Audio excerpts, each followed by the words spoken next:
Hello friends, एडुटेरिया YouTube channel में आपका स्वागत है।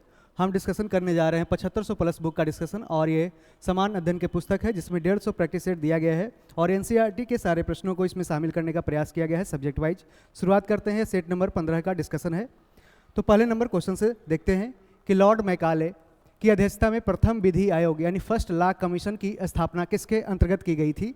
तो इसका आंसर हो जाएगा तो चार्टर अधिनियम 1833 यानी चार्टर एक्ट 1833 किसके अध्यक्षता में आया था? लॉर्ड मैकाले के अध्यक्षता में लाया गया था। और जानते हैं कि भारत का पहला विधि आयोग स्वतंत्रता के बाद कब आया था? तो 1955 में बना था। 1955 में बना था और इस आयोग के अध्यक्ष भारत के पहले अटॉर्नी जनरल रहे कौन?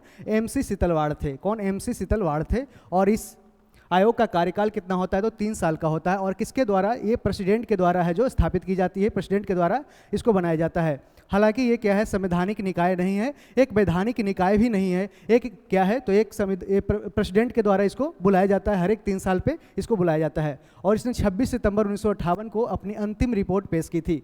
तो जानते हैं कि पहला विधि आयोग कब बना था? तो ये पूछ सकता है क्वेश्चन 1955 में। और इसके पहले अध्यक्ष कौन रहे? तो MC सीतलवाड़। ठीक है, और इसको ये बताना है कि ये कब रिपोर्ट पेश किया? तो 1958 में। ये तीनों क्वेश्चन आपको ध्यान रखना है। और भारत में विधि आयोग से जुड़ी कुछ और बातें हैं कि विधि आयोग भारत सरकार द्वारा गठित एक गैर सांविधिक निकाय है, यानी कि नॉन कॉन्स्टिट्यूशनल बॉडी है या नॉन स्टैट्यूटरी बॉडी है, यानी कि ना ही एक संवैधानिक बॉडी है ना ही एक वैधानिक बॉडी है। यह प्रेसिडेंट के द्वारा समय समय पर कानून की समीक्षा करने के लिए इसको स्थापित किया जाता है। विधि आयोग का मकसद समाज में न्याय को बढ़ावा देना और कानून में सुधार करके विधि के शासन को इसको मजबूत बनाना है। विधि आयोग की रिपोर्ट्स के आधार पर कई कानून बने हैं, जैसे कि निःशुल्क और अनिवार्य बाल शिक्षा का अधिकार दिया गया है जो 2009 में RTE एक्ट आया था, यानी राइट टू एजुकेशन एक्ट 2009 में इसको पास किया गया था। और फिर इसको आर्टिकल 21A में इसको फंडामेंटल राइट बना करके इसको फ्री एंड कंपलसरी एजुकेशन 6 से 14 वर्ष के बच्चों को दिया गया था। 6 से 14 वर्ष के बच्चों को, ठीक है, इसको याद रखना है। और कौन? तो आर्टिकल 21A में फंडामेंटल राइट के अंदर शामिल किया गया है। और राष्ट्रीय हरित अधिकरण अधिनियम आया था। National green tribunal act NGT की स्थापना होती है कब? 2010 में। कई बार क्वेश्चन पूछा गया है कि NGT की स्थापना कब होती है? 2010 में होती है। और ये कब होती है? तो 11वां जो पंचवर्षीय योजना आता है उसी के टाइम में होता है। ठीक है, जानते हैं कि 2012 से 17 क्या होता है? 2012 से 17 होता है 12वां 5 ईयर प्लान होता है। इसके पहले क्या होता है? 2007 से 12 में क्या होता है? तो 11वां 5 ईयर प्लान होता है। ठीक है, 5 ईयर प्लान होता है। और इसी में NGT 2010 में इसको स्थापना किया गया था। ठीक है, NGT का स्थापना कब? 2010 में किया गया था। कौन सा? तो 11th 5 ईयर प्लान में, 11th 5 ईयर प्लान में इसको बनाया गया था। ठीक है, और NGT का काम क्या है? तो ये जितने सारे इन्वायरमेंटल केसेज होते हैं, यानी पर्यावरण से संबंधित सारे केसेज को इसका निपटारा करते हैं। भारत में अब तक 22 विधि आयोग आ चुके हैं और 23वां विधि आयोग के द्वारा प्रेसिडेंट के द्वारा घोषणा कर दी जा चुकी है। कब? तो 23वां विधि आयोग ये बनेगा कब? तो 23वां है जो इसके संस्थापक अभी अध्यक्ष है, बनाने की बात अभी नहीं की गई है। हालांकि इसका 1 सितंबर 2024 से लेकर कब तक? 31 अगस्त 2027 तक इसका कार्यकाल बना दिया गया है 3 सालों के लिए। ठीक है, और इसके पहले अध्यक्ष थे 22वां विधि आयोग के अध्यक्ष कौन रहे? तो ऋतुराज अवस्थी रहे। इसके पहले वीडियो में हमने चर्चा किया है, तो इसको आप जाकर देख सकते हैं।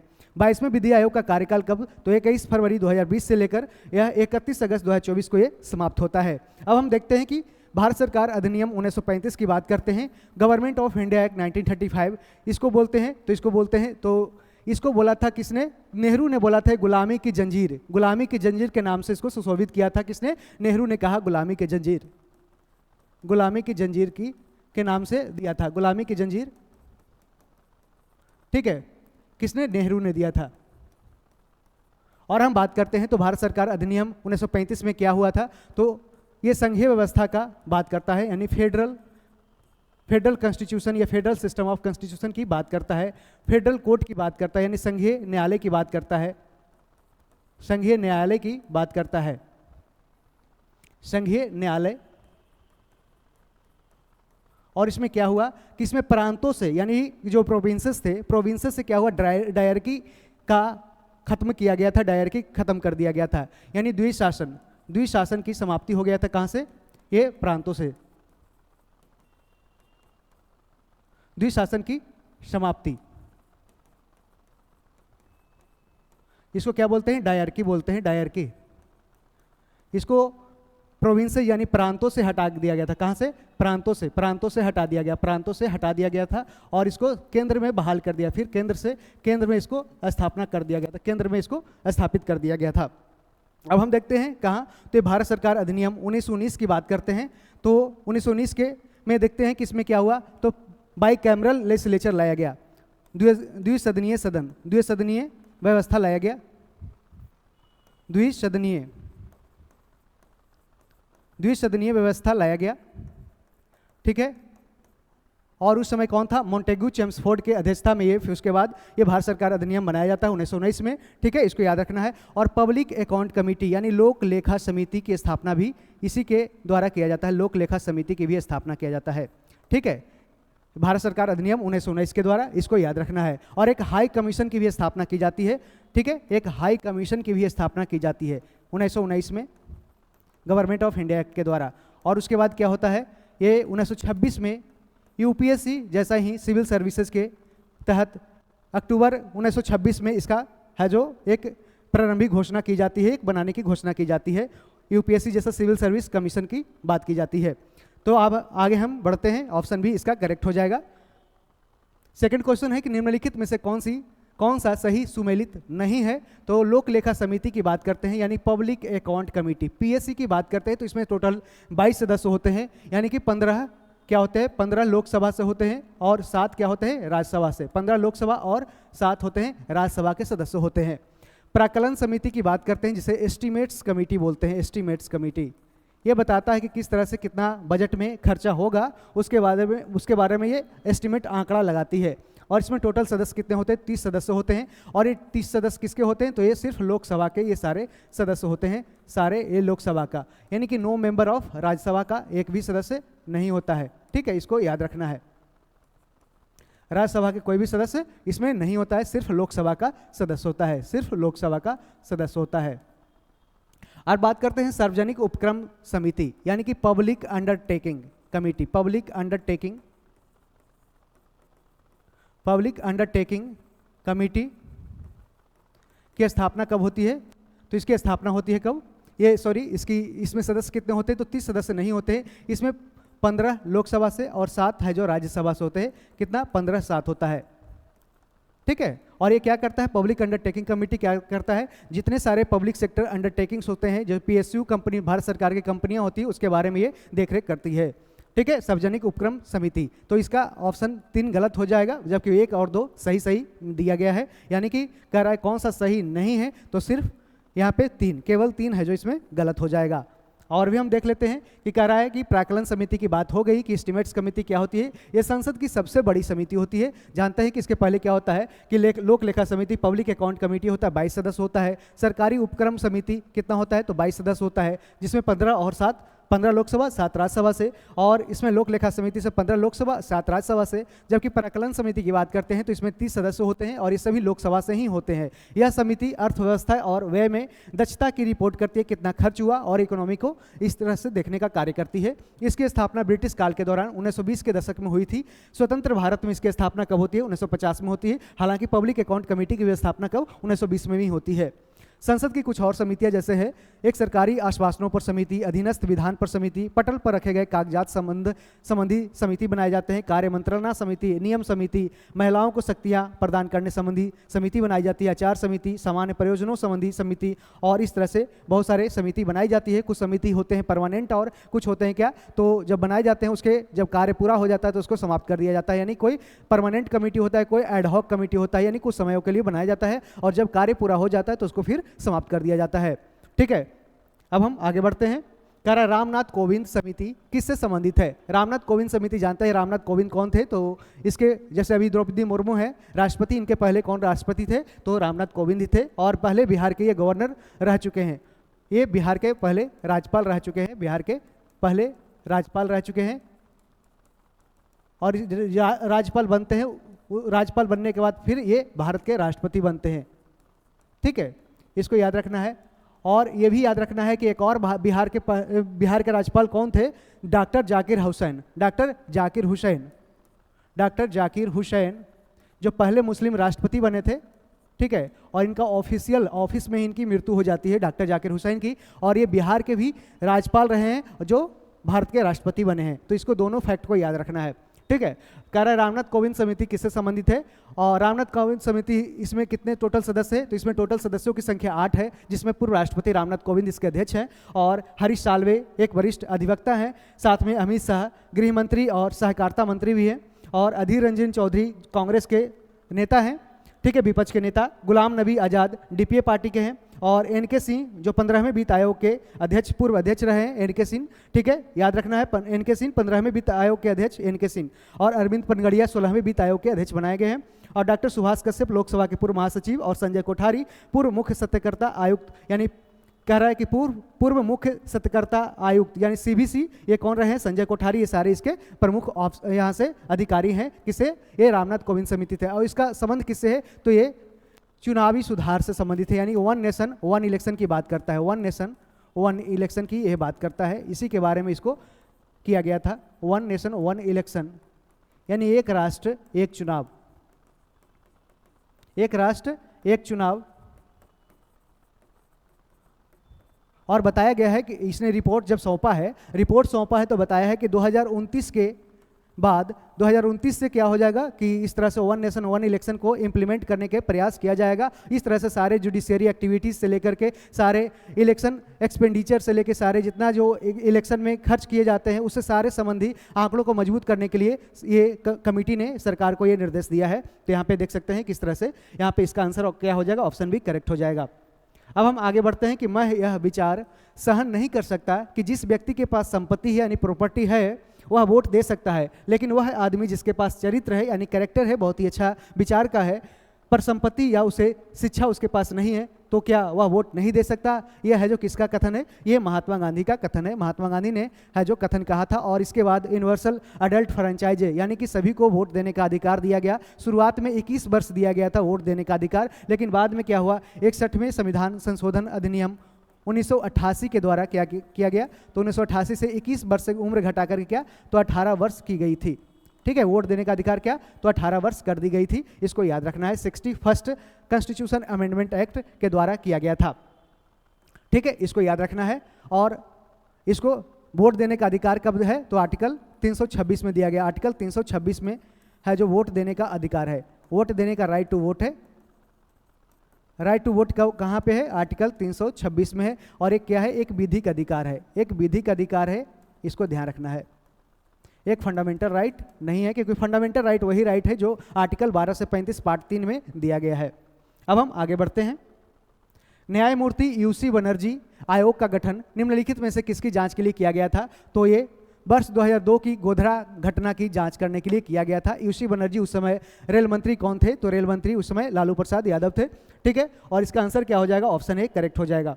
यहाँ देख सकते हैं कि साल 2004 में तत्कालीन उस समय के रेल मंत्री थे लालू प्रसाद यादव ने गोधरा ट्रेन अग्निकांड की जांच के लिए यूसी बनर्जी आयोग का गठन किया था। इस आयोग का गठन सुप्रीम कोर्ट के पूर्व न्यायाधीश उमेश चंद्र बनर्जी को नियुक्त करके किया गया था। 27 फरवरी 2002 को साबरमती ट्रेन के स्लीपर जो S6 कोच होता है उसमें आग लगा दी गई थी, जिसमें 59 कार सेवक हिंदू मारे गए थे। इस घटना के बाद गुजरात में दंगे भड़क उठे थे, जिसमें से 1000 से ज़्यादा लोग मारे गए थे।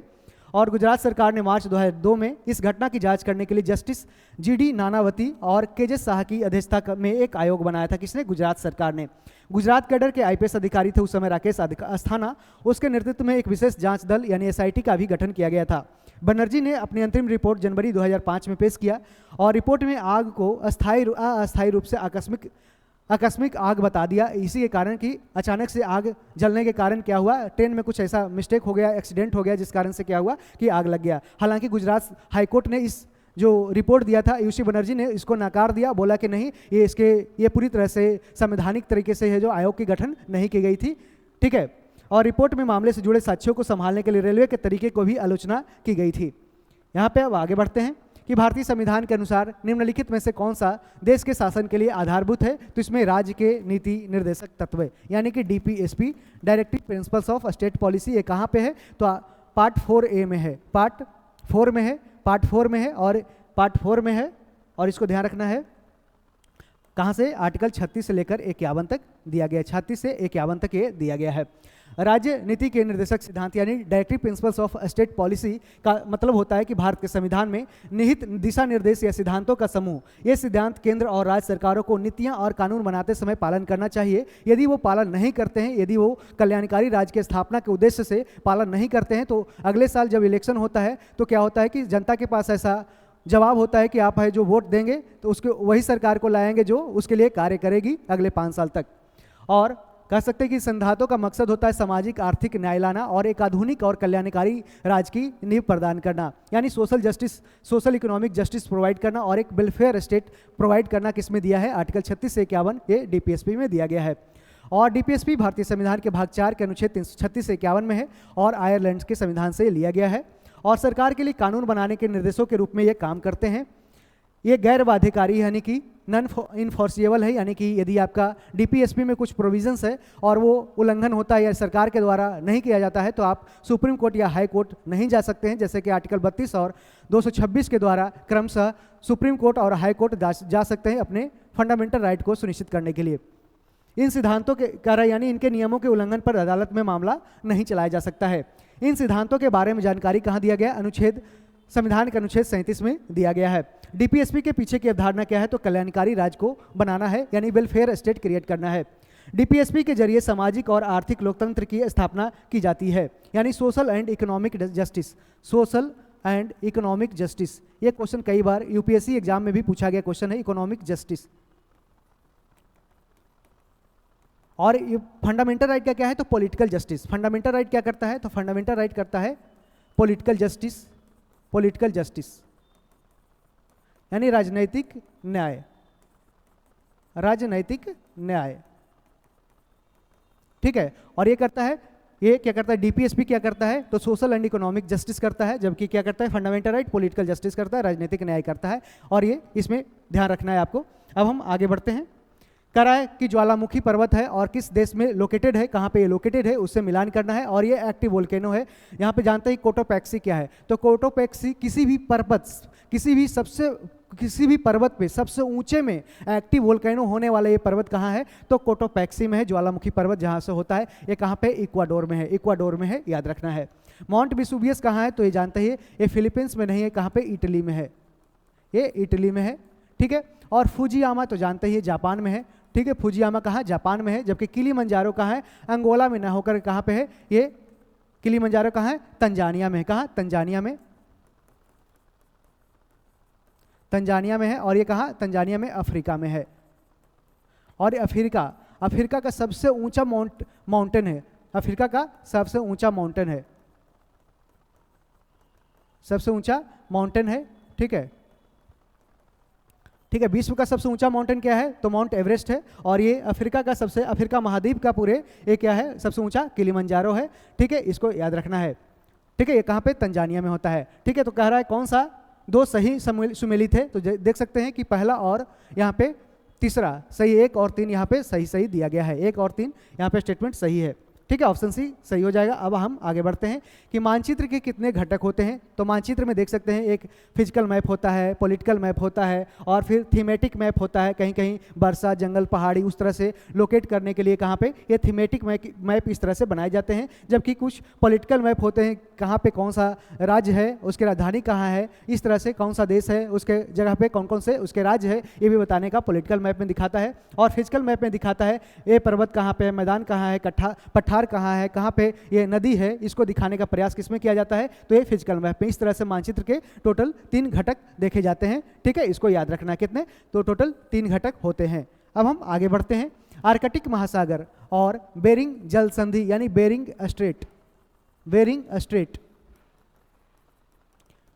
ठीक है। ये इससे जुड़ा हुआ महासागर कौन है? तो ये देख सकते हैं कि बेरिंग सी यहाँ पे है और यहाँ पे क्या है? तो आर्कटिक ओशन है और इसी के बीच में चुक्सी सी भी है। चुक्सी सी भी पूछ सकता है कहाँ पे है। और इसी के बीच में क्या है? तो यहाँ पे देख सकते हैं बेरिंग स्ट्रेट है, बेरिंग स्ट्रेट है। और ये कहाँ पे है? ये पैसिफिक ओशन में। कहाँ पे? पैसिफिक ओशन में है। ये पहले जो ये अलास्का है, ये पहले किसका भाग होता था? ये रशिया का भाग होता था, लेकिन बाद में अमेरिका के द्वारा इसको खरीद लिया गया। और यहाँ पे परमाणु एक्टिविटी जिस तरह से उस रिसर्च एंड डेवलपमेंट के कार्य किए जाते हैं, किसके द्वारा? अमेरिका के द्वारा, ठीक है। इसका आंसर क्या हो जाएगा? प्रशांत महासागर हो जाएगा, यानी पैसिफिक ओशन हो जाएगा। पैसिफिक ओशन को कहा जाता है शांत महासागर, ठीक है। इसको याद रखना है।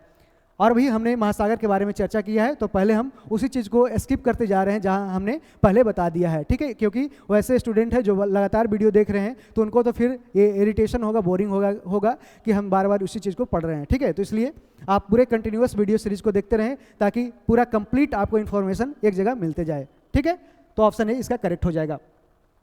चक्रवात और प्रति चक्रवात यानी साइक्लोन और एंटी साइक्लोन में किस प्रकार के पवन का ये उदाहरण देखने को मिलता है? तो इसमें मौसमी पवनें होते हैं, यानी कि वेदर विंड होता है, यानी मौसमी पवनें होती है, मौसमी पवनें होती है, ठीक है। इसको याद रखना, ऑप्शन सी हो जाएगा। यहाँ पे देख सकते हैं साइक्लोन और एंटी साइक्लोन में अंतर क्या होता है। तो साइक्लोन क्या होता है, यहाँ पे कह रहा है कि इसमें लो प्रेशर जोन बनते हैं, लो प्रेशर जोन बनते हैं। इसमें कन्वर्ज करता है, एयर क्या होता है, कन्वर्ज होता है, यानी एक दूसरे से तरफ आता है, यानी सेंटर की तरफ आता है। इस तरह से जैसे क्या होता है, इस तरह से सेंटर की ओर आता है, सेंटर की ओर आता है। यहाँ पे सेंटर है तो इस तरह से आता है, ठीक है, सेंटर की ओर आता है, टुवर्ड्स द सेंटर। और एंटी साइक्लोन में क्या होता है, अवे फ्रॉम द सेंटर जाता है, यानी कि यहाँ सेंटर से बाहर जाता है। और बीच में क्या होता है, हाई प्रेशर जोन बनता है।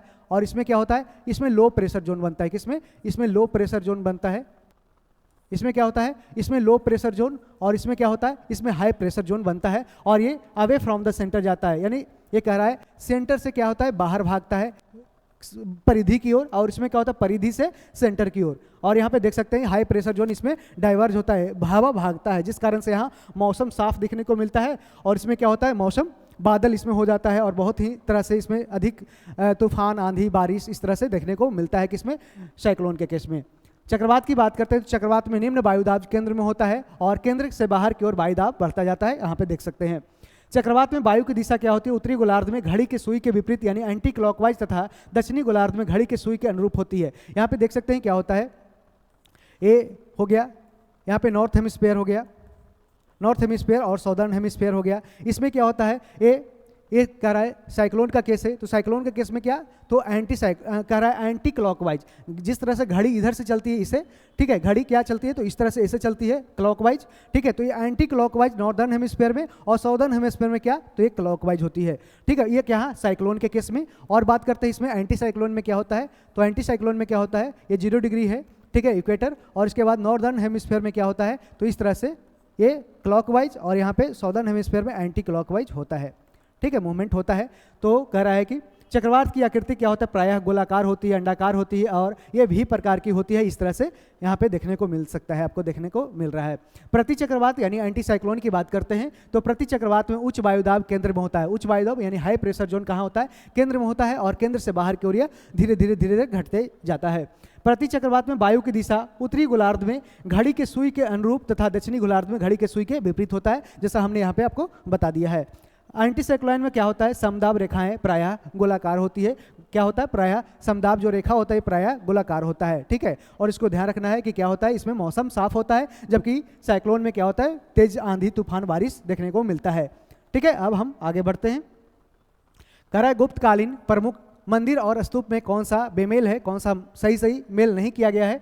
तो कह रहा है ये सारे गुप्त काल के समय बनाया गया था मंदिर है या स्तूप है। तो सारनाथ की बात करते हैं तो कहाँ पे धमेक स्तूप है, कहाँ पे बनाया गया जानते हैं, ये कहाँ, सारनाथ उत्तर प्रदेश में ये बनाया गया। सारनाथ उत्तर प्रदेश में ये बौद्धों का एक स्तूप है, बौद्ध भगवान के रिलिक्स यानी उसके अवशेषों को वहाँ पे रख करके स्तूप बनाए जाते हैं, और इस तरह से अंडाकार बनाए जाते हैं। क्या स्तूप कैसा आकृति होता है, तो इस तरह से एक आकार बनाया जाता है, और यहाँ पे ऊपर छेदी बनाया जाता है, क्या, तो इसमें छत्ता बनाया जाता है, ठीक है, छत्ता बनाया जाता है, और इस तरह से एक प्रदक्षिणा पथ बनाया जाता है, और इसके चारों तरफ क्या होता है, एक गेटवे बनाया जाता है, गेटवे बनाया जाता है, और गेटवे पे इस तरह से इसको तोरण बोलते हैं, क्या बोलते हैं, तोरण बोलते हैं। और इसी पे क्या बनाया जाता है, इसको सजाया जाता है, और इसी पे जातक की कहानी लिखा गया है, जो लगभग 560 ये इनके अवतारों को बुद्ध भगवान के अवतारों को इसमें लिखा गया है। और ये प्रदक्षिणा पथ होता है, ये क्या होता है, ये तोरण होता है, क्या, तोरण, जिसे गेटवे बोलते हैं, क्या, तो गेटवे बोलते हैं।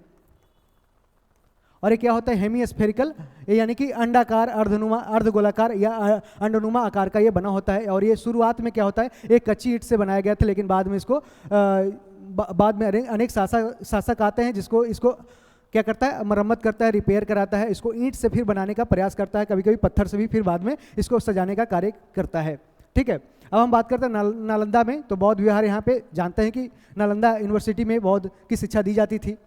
भीतर गांव की बात करते हैं, विष्णु मंदिर नहीं है, ये कहाँ पे है, ये भीतर गांव में कहाँ है, ये भीतर गांव कहाँ, तो ये कर्नाटक में है, सॉरी कानपुर में है, कानपुर उत्तर प्रदेश में ये भीतरगांव है। भीतरगांव मंदिर कहाँ पे? कानपुर उत्तर प्रदेश में। किसके द्वारा? ये गुप्त समय के, गुप्तकालीन ये मंदिर है भीतरगांव मंदिर। तो यहाँ पे दिए गए ऑप्शन में ऑप्शन सी गलत है और ए और बी सही सही दिया गया है। तो इसका आंसर क्या हो जाएगा? ऑप्शन सी करेक्ट हो जाएगा। अब हम आगे बढ़ते हैं, यहाँ और भी प्रमुख बौद्ध स्तूप देख लेते हैं। जैसे कि महाबोधि स्तूप कहाँ पे है? ये बोध गया में है। ये भगवान बुद्ध को ज्ञान की प्राप्ति के स्थान के रूप में प्रसिद्ध है। कौन? महाबोधि स्तूप। यह स्तूप बौद्ध धर्म की सबसे महत्वपूर्ण संरचनाओं में से एक है और ये यूनेस्को की विश्व धरोहर स्थल में भी इसको शामिल किया गया है। गया के ये इसको क्या बोलते हैं? बोधि, महाबोधि विहार भी बोलते हैं। सांची के स्तूप की बात करते हैं तो मध्य प्रदेश में स्थित यह स्तूप है। अशोक के स्तूपों में सबसे प्रसिद्ध कौन सा है? सांची स्तूप है। रामभार स्तूप बोलते हैं, कहाँ पे है? कुशीनगर में है। कहाँ पे? कुशीनगर में है। और भगवान बुद्ध के अंतिम संस्कार स्थल के रूप में यह स्तूप बौद्ध धर्म के इतिहास में अहम जगह रखता है। तो जानते हैं कि मल्लों की राजधानी कहाँ थी? कुशीनगर थी और कुशीनगर में ही गौतम बुद्ध की मृत्यु होती है, निर्वाण की प्राप्ति हो जाती है। पिपरहवा स्तूप कहाँ पे है? उत्तर प्रदेश में पिपरहवा स्तूप है और ये सबसे पुराना स्तूप है। सबसे पुराना स्तूप आपसे पूछ दे कि कौन सा है, तो पिपरहवा स्तूप है, याद रखना है। और शांति स्तूप एक और है उड़ीसा में, जो धौली पहाड़ी। धौली पहाड़ी कहाँ है? गरजात की पहाड़ी कहाँ है? तो सारे उड़ीसा में है। धौली पहाड़ी पर कलिंग युद्ध के अनुमानित स्थल के बीच में ये बना हुआ है शांति स्तूप। केसरिया स्तूप की बात करते हैं तो ये 200 ईस्वी से 750 ईस्वी के बीच का ये माना जाता है, ये बनाया गया है केसरिया स्तूप। और भी देखते हैं कि लुम्बिनी कहाँ है? तो जहाँ भगवान बुद्ध का ये जन्म होता है। कहाँ? कपिलवस्तु लुम्बिनी में। और सारनाथ, जहाँ से बुद्ध ने दिव्य ज्ञान देना स्टार्ट किया था, सारनाथ से। इसको क्या बोलते हैं? तो दीक्षा भूमि एक और होता है क्या? तो दीक्षा भूमि, जो नागपुर में है, जहाँ भारत में बौद्ध धर्म का पुनरुत्थान हुआ था, पुनर्विकास हुआ था। नेचुआ जलालपुर गोपालगंज बिहार, जहाँ से भगवान बुद्ध ने वर्तमान को अच्छी तरह जीने का ज्ञान दिया था। यानी किस तरह से आप वर्तमान यानी प्रेजेंट की बात कर रहा है, प्रेजेंट किस तरह से प्रेजेंट को आप जिएंगे उसके बारे में शिक्षा दिया था। किसने? गौतम बुद्ध ने। कहाँ पे? ये जलालपुर गोपालगंज बिहार में। अब हम आगे बढ़ते हैं अगले प्रश्न की ओर। निम्न में से किस मत के अनुयायियों को पंच आर्थिक भी कहा जाता था? पंच आर्थिक, तो इसको पाशुपत मत को, पाशुपत मत के अनुयायियों को कहा जाता है पाशुपत को, ये पंचार्थिक कहा जाता था। भारत में हिंदू धर्म के प्रमुख संप्रदाय हैं, जैसे कि वैष्णव संप्रदाय। इस संप्रदाय में विष्णु को परमेश्वर माना जाता है और वैष्णव संप्रदाय से ही संबंधित कौन है? चैतन्य प्रभु है। महाचैतन्य प्रभु का किससे संबंधित है? चैतन्य प्रभु। ये वैष्णव संप्रदाय से चैतन्य प्रभु, ठीक है। और शैव संप्रदाय से देख सकते हैं ये शिव को इसमें परमेश्वर माना जाता है, शिव को परमेश्वर माना जाता है। और शाक्त संप्रदाय की बात करते हैं, इस संप्रदाय में देवी को क्या कहा गया? तो परम शक्ति माना जाता है, परम शक्ति माना जाता है। और जो शिव भक्त होते हैं, शिव संत होते हैं, शैव संत होते हैं, उसको क्या बोला जाता है? शैव संत को नयनार बोला जाता है, नयनार। और विष्णु संत को, विष्णु के संत को क्या बोला जाता है? विष्णु संत को बोला जाता है क्या? तो अलवार, अलवार। और इसको क्या? तो नयनार। शंकर जी के 3 नयन माना जाता है, 3 नयन याद रखना है कि 3 नयन, इसलिए इसको नयनार याद रखना है, कोट से याद रख सकते हैं। शाक्त संप्रदाय में इसमें देवी की परम शक्ति, देवी को परम शक्ति माना जाता है। और अस्मार्थ संप्रदाय में परमेश्वर के अलग अलग रूपों को एक ही समान माना जाता है और इसमें कहा जाता है God is only one. Ganpat संप्रदाय में गणेश भगवान की पूजा की जाती है। सौर संप्रदाय में सूर्य की पूजा की जाती है और कोटि वैष्णव में विष्णु भगवान की पूजा की जाती है। हिंदू धर्म एक बहुदेववादी धर्म है, यानी कि बहुत सारे देवताओं को मानने वाला धर्म है। इसमें एक देवता है लेकिन इसके रूप अनेक है। इसमें ब्रह्मा, शिव और विष्णु को पवित्र त्रिमूर्ति माना जाता है, ठीक है। और हालांकि ज़्यादातर हिंदू खुद को किसी भी संप्रदाय में नहीं बांटते हैं, यानी कि कई लोग ऐसे संप्रदाय में, हिंदू संप्रदाय में ऐसे होते हैं कि सिर्फ हिंदू संप्रदाय को ही मानते हैं, उसमें अलग अलग संप्रदायों में नहीं जाते हैं। और कभी कभी कितने नास्तिक भी होते हैं जो किसी भी धर्म को नहीं मानते हैं। यहाँ पे आंसर ऑप्शन ए हो जाएगा। और लिंगायत की बात करते हैं तो लिंगायत का किसने स्टार्ट किया था? तो बसावन ने, बसावन, ठीक है। कहाँ पे? तो ये कर्नाटक के क्षेत्रों में, कर्नाटक क्षेत्र में, ठीक है। और ये कब? 12वीं शताब्दी में, 12वीं शताब्दी में ये स्टार्ट किया था, ठीक है। अब हम आगे बढ़ते हैं।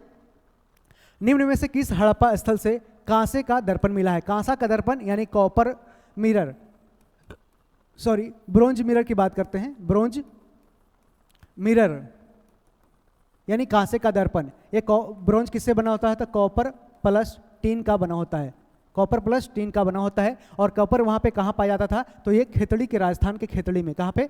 राजस्थान के खेतड़ी, राजस्थान से है निकाला जाता था, ठीक है। खेतड़ी राजस्थान से बनाया जाता था कॉपर। ठीक है। और ब्रोंज मिरर का कांसे का दर्पण कहाँ मिला है? तो ये हड़प्पा से मिला है, हड़प्पा से। जानते हैं हड़प्पा की खोज कब होती है? हड़प्पा की खोज होती है 1921 में दयाराम साहनी के द्वारा, दयाराम साहनी के द्वारा, ठीक है। और बात करते हैं लोथल की खोज कब होती है? तो 1954 में होता है रंगनाथ राव के द्वारा, रंगनाथ राव। और ये कौन सी नदी पे हड़प्पा? तो ये है जो रावी नदी पे। और ये लोथल कौन सी नदी पे? तो लोथल है ये भोगवा नदी किनारे, कहाँ? भोगवा। और बात करते हैं मोहनजोदड़ो की बात करते हैं, तो 1922 में इसका खोज किया गया था। किसके द्वारा? तो राखलदास बनर्जी, राखलदास बनर्जी के द्वारा, राखलदास बनर्जी के द्वारा, ठीक है। और ये कौन सी नदी पे? तो ये सिंधु नदी पे, ठीक है, सिंधु नदी। और ये भी चनहुदड़ो कौन सा नदी? तो ये भी सिंधु नदी पे है। मोहनजोदड़ो और चनहुदड़ो कहाँ? सिंधु नदी पे। और इसकी खोज, चनहुदड़ो की खोज किसके द्वारा किया गया था? तो गोपाल मजूमदार के द्वारा, गोपाल मजूमदार। और इसने कब किया था? 1934 में किया था। कब? 1934 में किया था। और ये कौन सी नदी? सिंधु नदी पे ये दोनों है। और हड़प्पा से खोजे गए प्रमुख वस्तु का नाम ये है कि तांबे की इक्का गाड़ी मिला था, उर्वरता की देवी की मूर्ति यानी कि मदर गॉडेस की मूर्ति भी मिली थी, ठीक है, मदर गॉडेस, मदर गॉडेस, ठीक है। और कहाँ से दर्पण मिला? मछुआरे का चित्र भी मिला था, मछुआरे का चित्र। गरुड़ की मूर्ति मिला, अवलोकितेश्वर की मूर्ति भी प्राप्त की गई थी। हड़प्पा सभ्यता से जुड़ी कुछ और बातें देखते हैं कि हड़प्पा सभ्यता को कांस्य सभ्यता यानी ब्रोंज युग भी कहा जाता है, कांस्य युग सभ्यता भी कहा जाता है, क्योंकि यहाँ कांसे का इस्तेमाल होता था। कांसा तांबे और रांगे यानी टीन का मिश्रण होता है, कॉपर प्लस टीन का मिला करके ब्रोंज बनता था। हड़प्पा के लोग गेहूं, जौ, दाल, मटर, चावल, तिल, अलसी और सरसों ये उगाते थे। उनका मुख्य भोजन क्या था? तो गेहूं और जौ था। और यदि आपसे पूछ दे कि सबसे पहले कॉटन यानी सूती वस्त्र का प्रयोग किसके द्वारा किया गया था, तो ये हड़प्पा वासियों के द्वारा किया गया था। हड़प्पा शहरों की सबसे खास बात यह थी कि वहाँ सावधानी पूर्वक जल निकासी की व्यवस्था थी, यानी कि ग्रिड सिस्टम भी था। यहाँ पे इस तरह से ग्रिड सिस्टम था। रोड जो बनाया गया था, ग्रिड यानी कि 90 डिग्री पे बनाया गया था, 90 डिग्री पे बनाया गया था। और नालियों का भी विकास भी बहुत ही अच्छी से एक क्या था? समायोजित था, ठीक है। इसके निकासी की व्यवस्था भी बहुत ही अच्छी तरह से वहाँ पे किया गया था।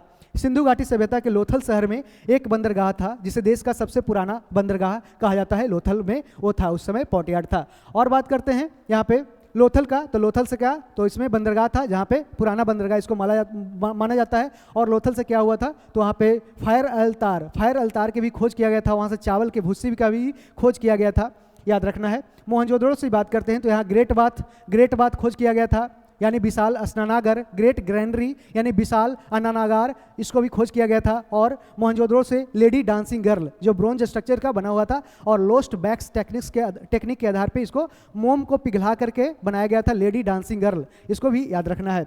चनहुदड़ो की बात करते हैं तो चनहुदड़ो से क्या प्राप्त किया गया था? चनहुदड़ो से मनके के कारखाने, और दूसरा क्या? तो इसमें ईंट पर कुत्ता के द्वारा बिल्ली का पीछा करता हुआ पदचिन्ह, यानी बिल्ली का पदचिन्ह को इसमें है जो देखा गया था। कहाँ पे? ये चनहुदड़ो में, इसको याद रखना है, ठीक है। अब हम आगे बढ़ते हैं।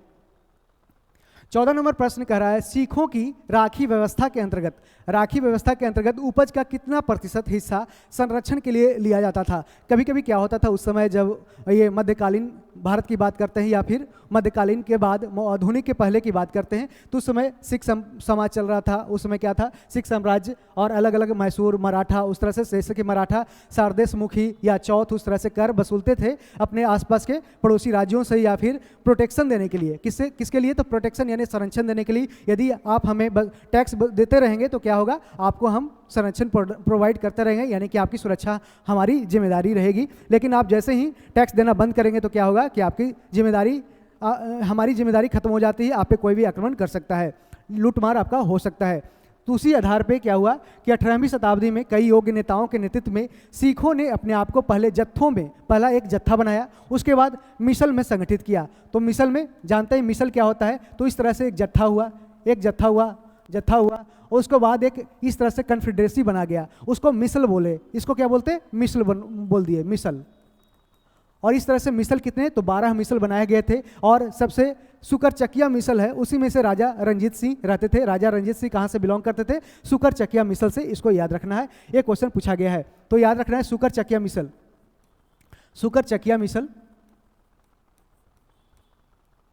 सुकर चकिया मिसल से कौन रहते थे? तो ये राजा रंजीत सिंह, राजा रंजीत सिंह बिलोंग करते थे। ठीक है, कह रहा है संगठित किया इन जत्थों और मिसलों की संयुक्त सेनाएं फिर दल खालसा कहलाए। यानी कि ये पूरा के पूरा फिर क्या बन गया? ये दल खालसा बन गया। क्या बन गया? ये बन गया ये दल खालसा, दल खालसा। और दल खालसा की स्थापना कब की जाती है? 1699 में की जाती है। किसके द्वारा? गुरु गोविंद सिंह के द्वारा, गुरु गोविंद सिंह के द्वारा किया जाता है। ठीक है, उन दिनों दल खालसा बैसाखी और दिवाली के पर्वों पर अमृतसर में मिलता था और इन बैठकों में वो सामूहिक निर्णय लेते थे जिन्हें गुरुमत्ता या गुरु के प्रस्ताव कहा जाता था। सिखों ने राखी व्यवस्था स्थापित किया जिसके अंतर्गत किसानों से उनकी उपज का 20% है जो संरक्षण कर के रूप में लेकर बदले में उन्हें क्या दिया जाता था? तो संरक्षण प्रोवाइड किया जाता था, प्रोटेक्शन प्रोवाइड किया जाता था। ठीक है, इसका आंसर क्या हो जाएगा? ऑप्शन बी सी करेक्ट हो जाएगा, 20%। निम्न में से किसे पाल वंश का दूसरा संस्थापक माना जाता था? तो ये महिपाल है जो पाल वंश के दूसरा संस्थापक माने जाते हैं। यानी गोपाल के द्वारा पाल वंश की स्थापना की जाती है। संस्थापक कौन होते हैं? स्थापना की जाता है किसके द्वारा? तो ये पाल वंश के द्वारा किया जाता है। कब? तो 750 के आसपास किया जाता है और 770 ईस्वी के आसपास ये शासन करता है। उसके बाद धर्मपाल आता है। धर्मपाल ने क्या करता है? तो विक्रमशिला विश्वविद्यालय का स्थापना करता है। फिर क्या करता है? उदंतपुरी विश्वविद्यालय, यानी क्या क्या? विक्रमशिला विश्वविद्यालय, और फिर क्या? उदंतपुरी विश्वविद्यालय, उदंतपुरी विश्वविद्यालय। ये कहाँ? बिहार शरीफ में। और विक्रमशिला कहाँ? भागलपुर में। और सोम विहार किया कहाँ पे? सोम विहार भी किया था। कहाँ पे? वो अभी झारखंड में है, ये सॉरी बांग्लादेश में है। ठीक है, सोम विहार। और कहते हैं देवपाल की बात करते हैं तो 810 से 850 ईस्वी में ये देवपाल शासन करता है। और देवपाल के कहने पे ही देवपाल ने ही क्या किया था? तो बौद्ध बिहार में 5 गांवों को नालंदा में ये दान किया था। विग्रहपाल, उसके बाद नारायण पाल, महिपाल प्रथम, इसका शासन था 988 से 1038 ईस्वी और ये दूसरा संस्थापक माना जाता है पाल वंश का। जयपाल की बात करते हैं तो 1038 से लेकर 1055 ईस्वी तक शासन करता है। और विग्रहपाल तृतीय 1055 से 1070 ईस्वी तक ये शासन करता है। और ये कहाँ पे? तो बंगाल के क्षेत्रों में ये शासन करता है पाल वंश। अब हम आगे बढ़ते हैं। विजयनगर साम्राज्य में किस वंश की स्थापना सबसे पहले हुई थी? तो जानते हैं विजयनगर साम्राज्य की स्थापना कब होती है? 1336 ईस्वी में होती है। किसके द्वारा? तो हरिहर और बुक्का के द्वारा। किसका? हरिहर एवं बुक्का के द्वारा, हरिहर एवं बुक्का के द्वारा। और हरिहर एवं बुक्का किसका बेटा था? तो इसका पिता कौन था? पिता था संगम। पिता का नाम क्या था? संगम। और संगम के नाम पे ही क्या बना? तो पहला संगम वंश बना, संगम वंश बना। उसके बाद क्या हुआ? सुलुभ वंश बना, सुलुभ वंश। उसके बाद तुलुभ वंश और फिर क्या? अराविडु वंश बना। इस तरह से 4 वंश का है जो विजयनगर साम्राज्य में जिक्र मिलता है। और यही तुलुभ वंश है। तुलुभ वंश से कौन? कृष्णदेव राय संबंधित थे, कृष्णदेव राय। ठीक है, इसको याद रखना है। और बात करते हैं तो संगम वंश, सुलुभ वंश, तुलुभ वंश, अराविडु वंश। और इसमें देख सकते हैं क्या हुआ कि फिर उसके बाद 1565 में क्या होता है? तालीकोटा का युद्ध होता है। तालीकोटा का युद्ध होता है जिसे क्या बोलते हैं? तालीकोटा का युद्ध या राक्षस तागड़ी युद्ध बोलते हैं। राक्षस तागड़ी युद्ध बोलते हैं। और इसी युद्ध के बाद क्या हुआ? ये विजयनगर साम्राज्य का धीरे धीरे पतन होना स्टार्ट हो गया। और हम्पी जो उसकी राजधानी थी विजयनगर की, हम्पी, विजयनगर की राजधानी कहाँ थी? राजधानी था इसका हम्पी था। और ये कौन सी नदी पे? तो ये हम्पी तुंगभद्रा नदी पे था। ठीक है, जो हम्पी अब क्या बन गया है? एक खंडहर में बदल गया है, अवशेष में बदल गया है। तो इस तरह से बहमनी साम्राज्य में 5 किंगडम हुआ। बहमनी साम्राज्य 1347 से लेकर 1565, 1347 से लेकर 1565 तक ये शासन करता है। ठीक है, 1518 तक। और 1518 में क्या होता है? बहमनी साम्राज्य के जो संस्थापक होता है कौन होता है? हसन गंगू होता है। हसन गंगू, या इसे बोलते हैं अलाउद्दीन बहमन शाह बोलते हैं क्या? या अलाउद्दीन बहमन शाह, अलाउद्दीन बहमन शाह। ठीक है। और ये 1518 में क्या होता है, धीरे धीरे डिसइंटीग्रेट होता है और 5 किंगडम में ये कन्वर्ट हो जाता है। 5 किंगडम में, ये 5 किंगडम में धीरे धीरे ये बदल जाता है 5 किंगडम में। और जब बहमनी साम्राज्य और ये विजयनगर साम्राज्य के बीच में युद्ध होता है ये तालिकोटा का युद्ध, तो इसमें बहमनी साम्राज्य किसको हराता है, विजयनगर साम्राज्य को हरा देता है। और इसमें एक कौन नहीं शामिल था, तो 5 में एक बेरार शामिल नहीं था, बेरार शामिल नहीं था, इसको याद रखना है, बेरार शामिल नहीं था। ठीक है, ठीक है, इसको याद रखना है। अब हम आगे बढ़ते हैं, इसका आंसर क्या हो जाएगा, तो कह रहा है विजयनगर साम्राज्य में किस वंश की स्थापना सबसे पहले हुई थी, तो ये संगम वंश की स्थापना होती है। ऑप्शन सी करेक्ट हो जाएगा।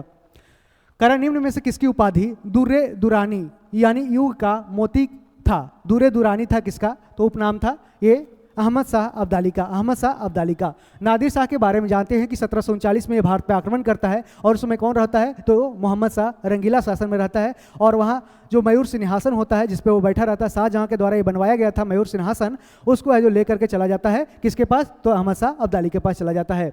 ठीक है, अब हम देखते हैं कि अहमद शाह अब्दाली, जिसे अहमद शाह दुरानी भी कहा जाता है, अहमद शाह दुरानी, ये 1748 में नादिर शाह की मौत के बाद अफगानिस्तान का शासक और दुरानी साम्राज्य का ये संस्थापक बनता है।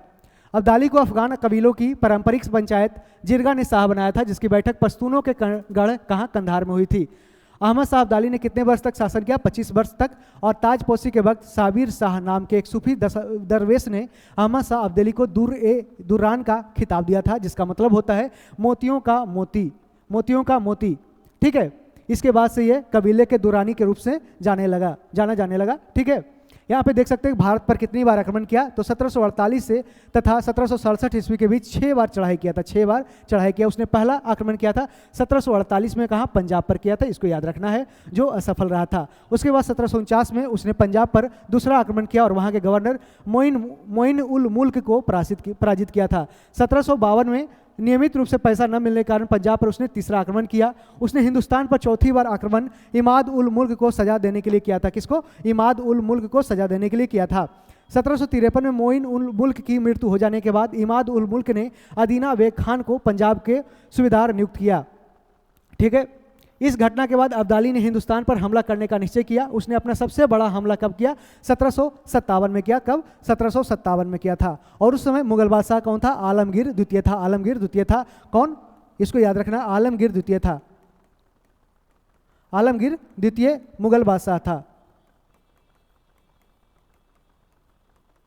और वही 1757 में क्या होता है, प्लासी का युद्ध होता है। 23 जनवरी 1757 को वह दिल्ली पहुंचता है और दिल्ली पे कब्जा कर लिया। उस समय दिल्ली का शासक कौन था, आलमगीर द्वितीय। वह बहुत ही कमजोर और डरपोक शासक था आलमगीर द्वितीय। उसने अब्दाली से अपमानजनक संधि की, जिसमें एक शर्त दिल्ली को लूटने की अनुमति देना था।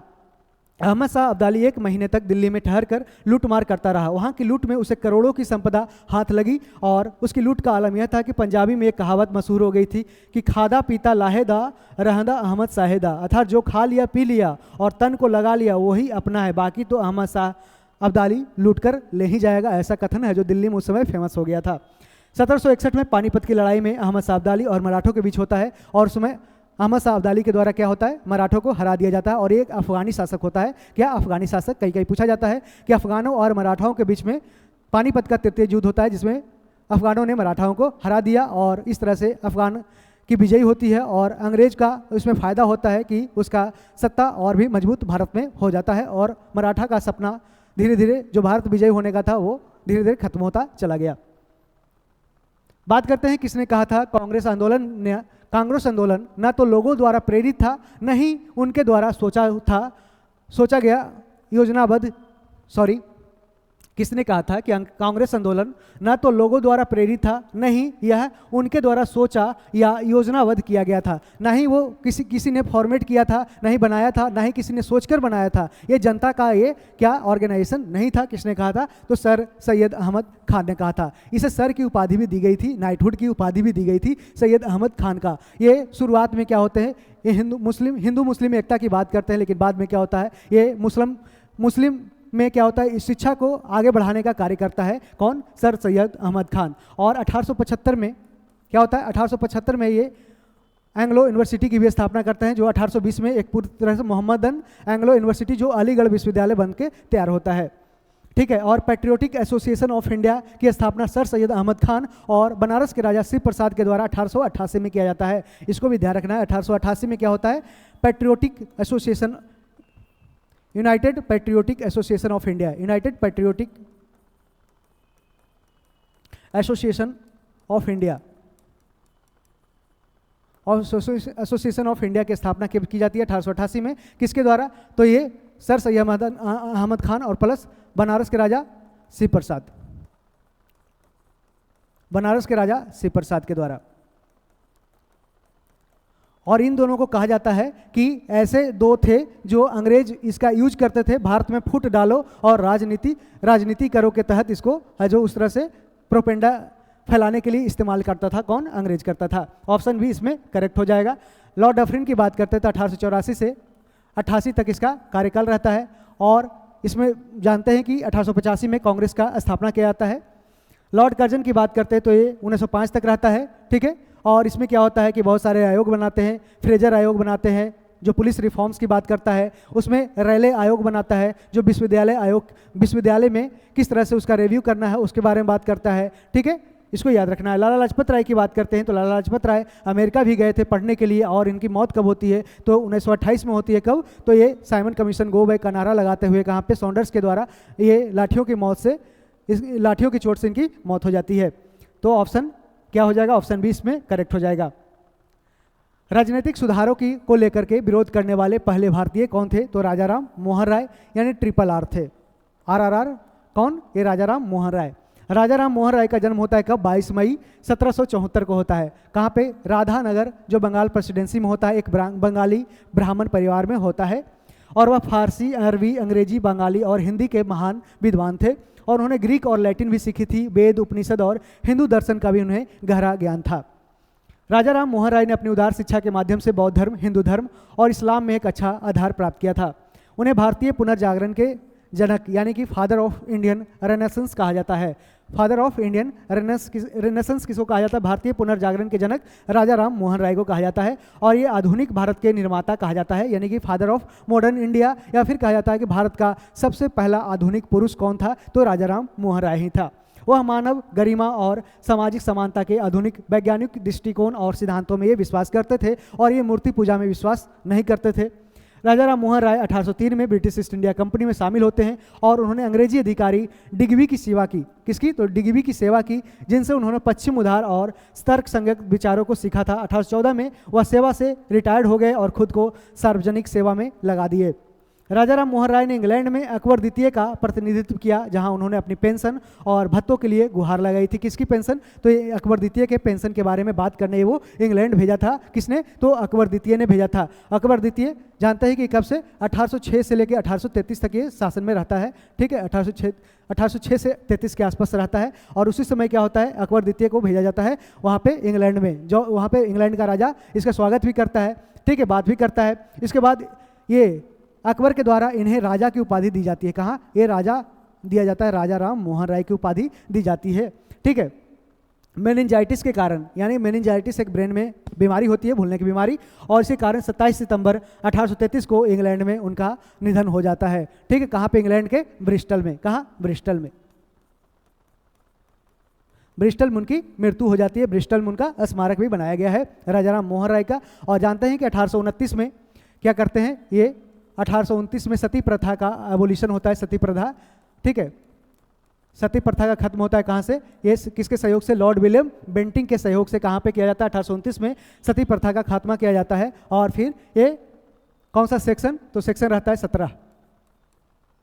ठीक है, सेक्शन 17 में ये दिया गया था सती प्रथा, जो 1829 सती प्रथा रेगुलेशन एक्ट लाया था 1829 में, इसमें ये दिया गया था। इसका आंसर क्या हो जाए? ऑप्शन सी करेक्ट हो जाएगा। बात करते हैं सुरेंद्रनाथ बनर्जी की। तो सुरेंद्रनाथ बनर्जी को कहा जाता है युग पुरुष कहा जाता है। क्या? युग पुरुष। युग पुरुष कहा जाता है। इसको एक बार देख लेना है, रहने देते हैं इसको एक बार।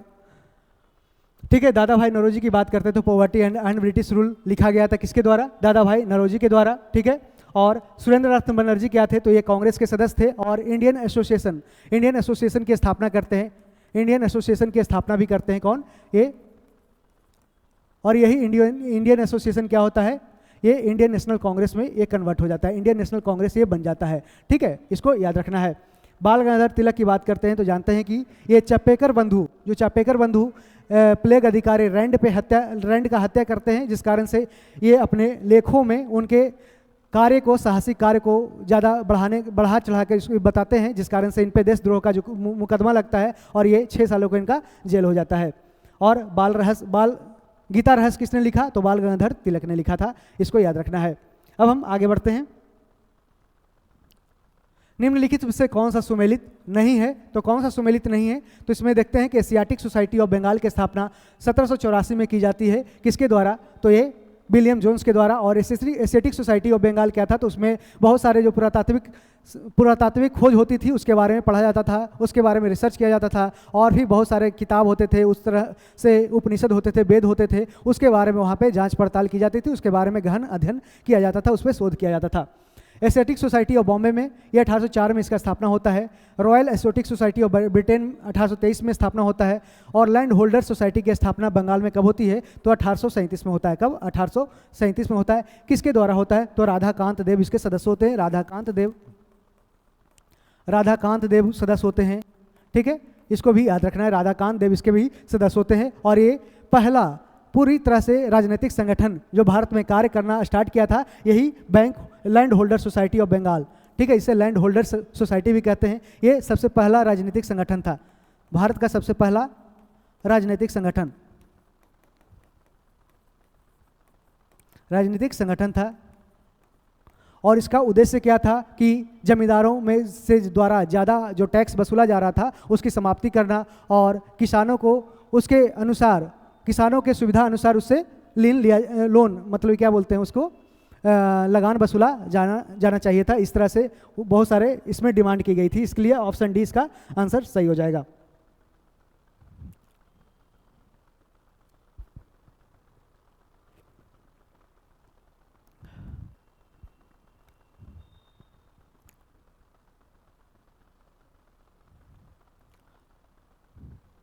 अब फ्रेंड्स देखते हैं और भी कुछ। एशियाटिक सोसाइटी ऑफ बंगाल एक विद्वान समाज है जिसकी स्थापना कब होती है? 1784 में होती है, सर विलियम जोन्स के द्वारा, एक एंग्लो वेल्स भाषाविद और न्यायाधीश द्वारा की गई थी।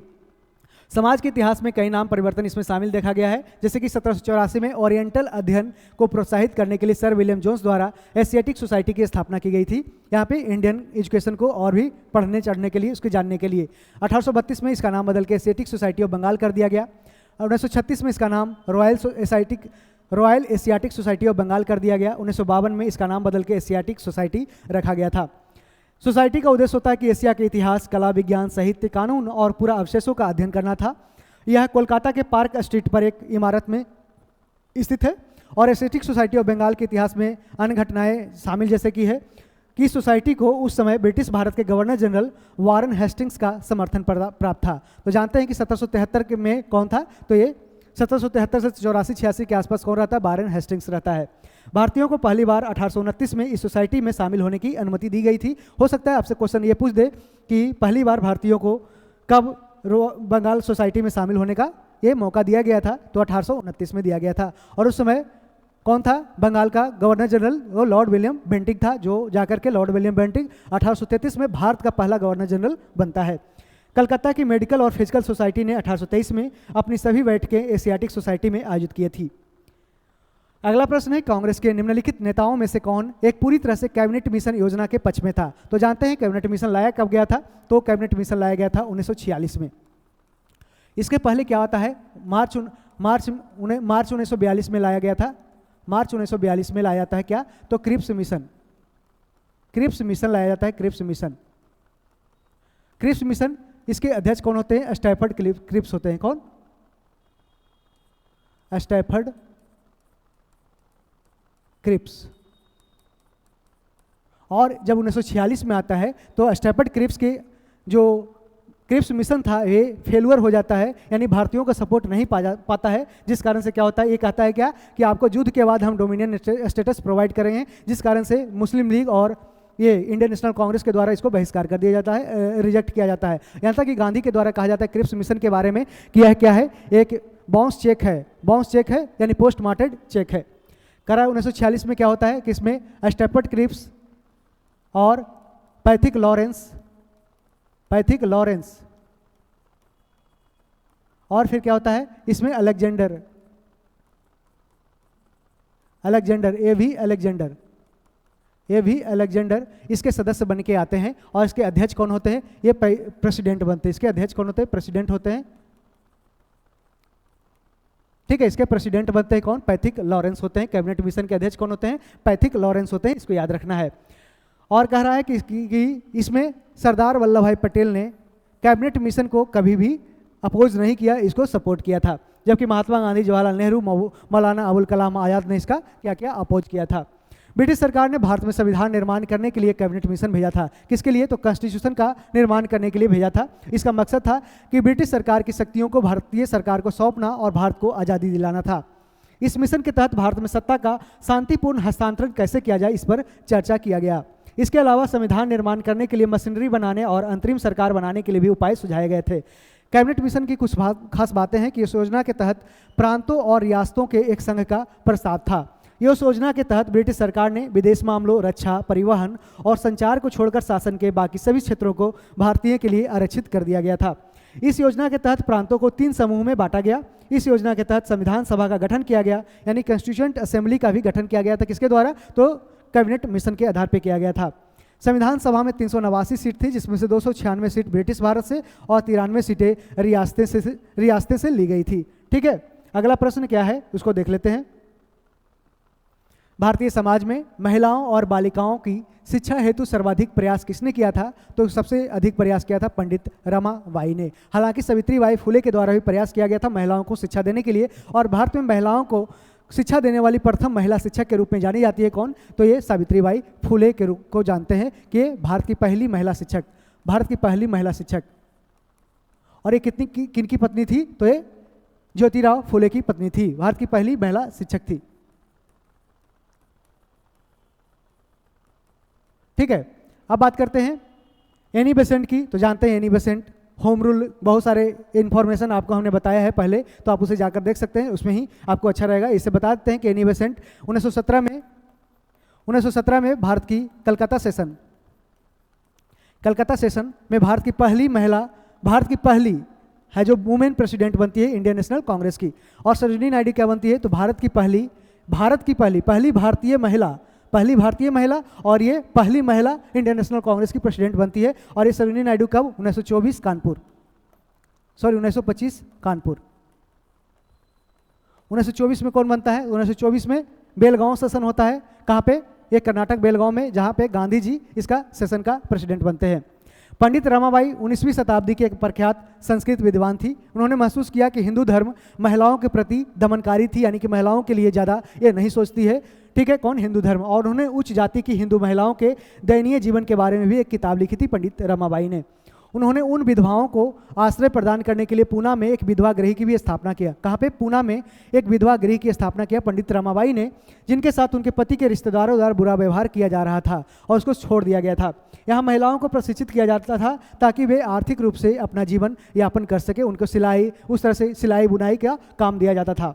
1882 में आर्य महिला सभा, ये क्वेश्चन पूछा गया है कई एग्जामों में कि आर्य महिला सभा की स्थापना कब होती है, तो 1882 में होती है। आर्य महिला सभा की स्थापना की जाती है 1882 में। किसके द्वारा, तो ये पंडित रमाबाई के द्वारा, जो सबसे पहली नारीवादी संस्था थी। नारीवादी संस्था कौन थी सबसे पहला, तो आर्य महिला सभा थी। 1887 में रमाबाई एसोसिएशन की स्थापना होती है, जिसने समाज में दलितों के लिए कार्य करना स्टार्ट किया था। पंडित रमाबाई ने 1889 में मुक्ति मिशन की भी स्थापना की। 1889 में क्या किया, मुक्ति मिशन की स्थापना किया कौन, पंडित रमाबाई ने। अब हम आगे बढ़ते हैं, इसका आंसर ऑप्शन बी करेक्ट हो जाएगा।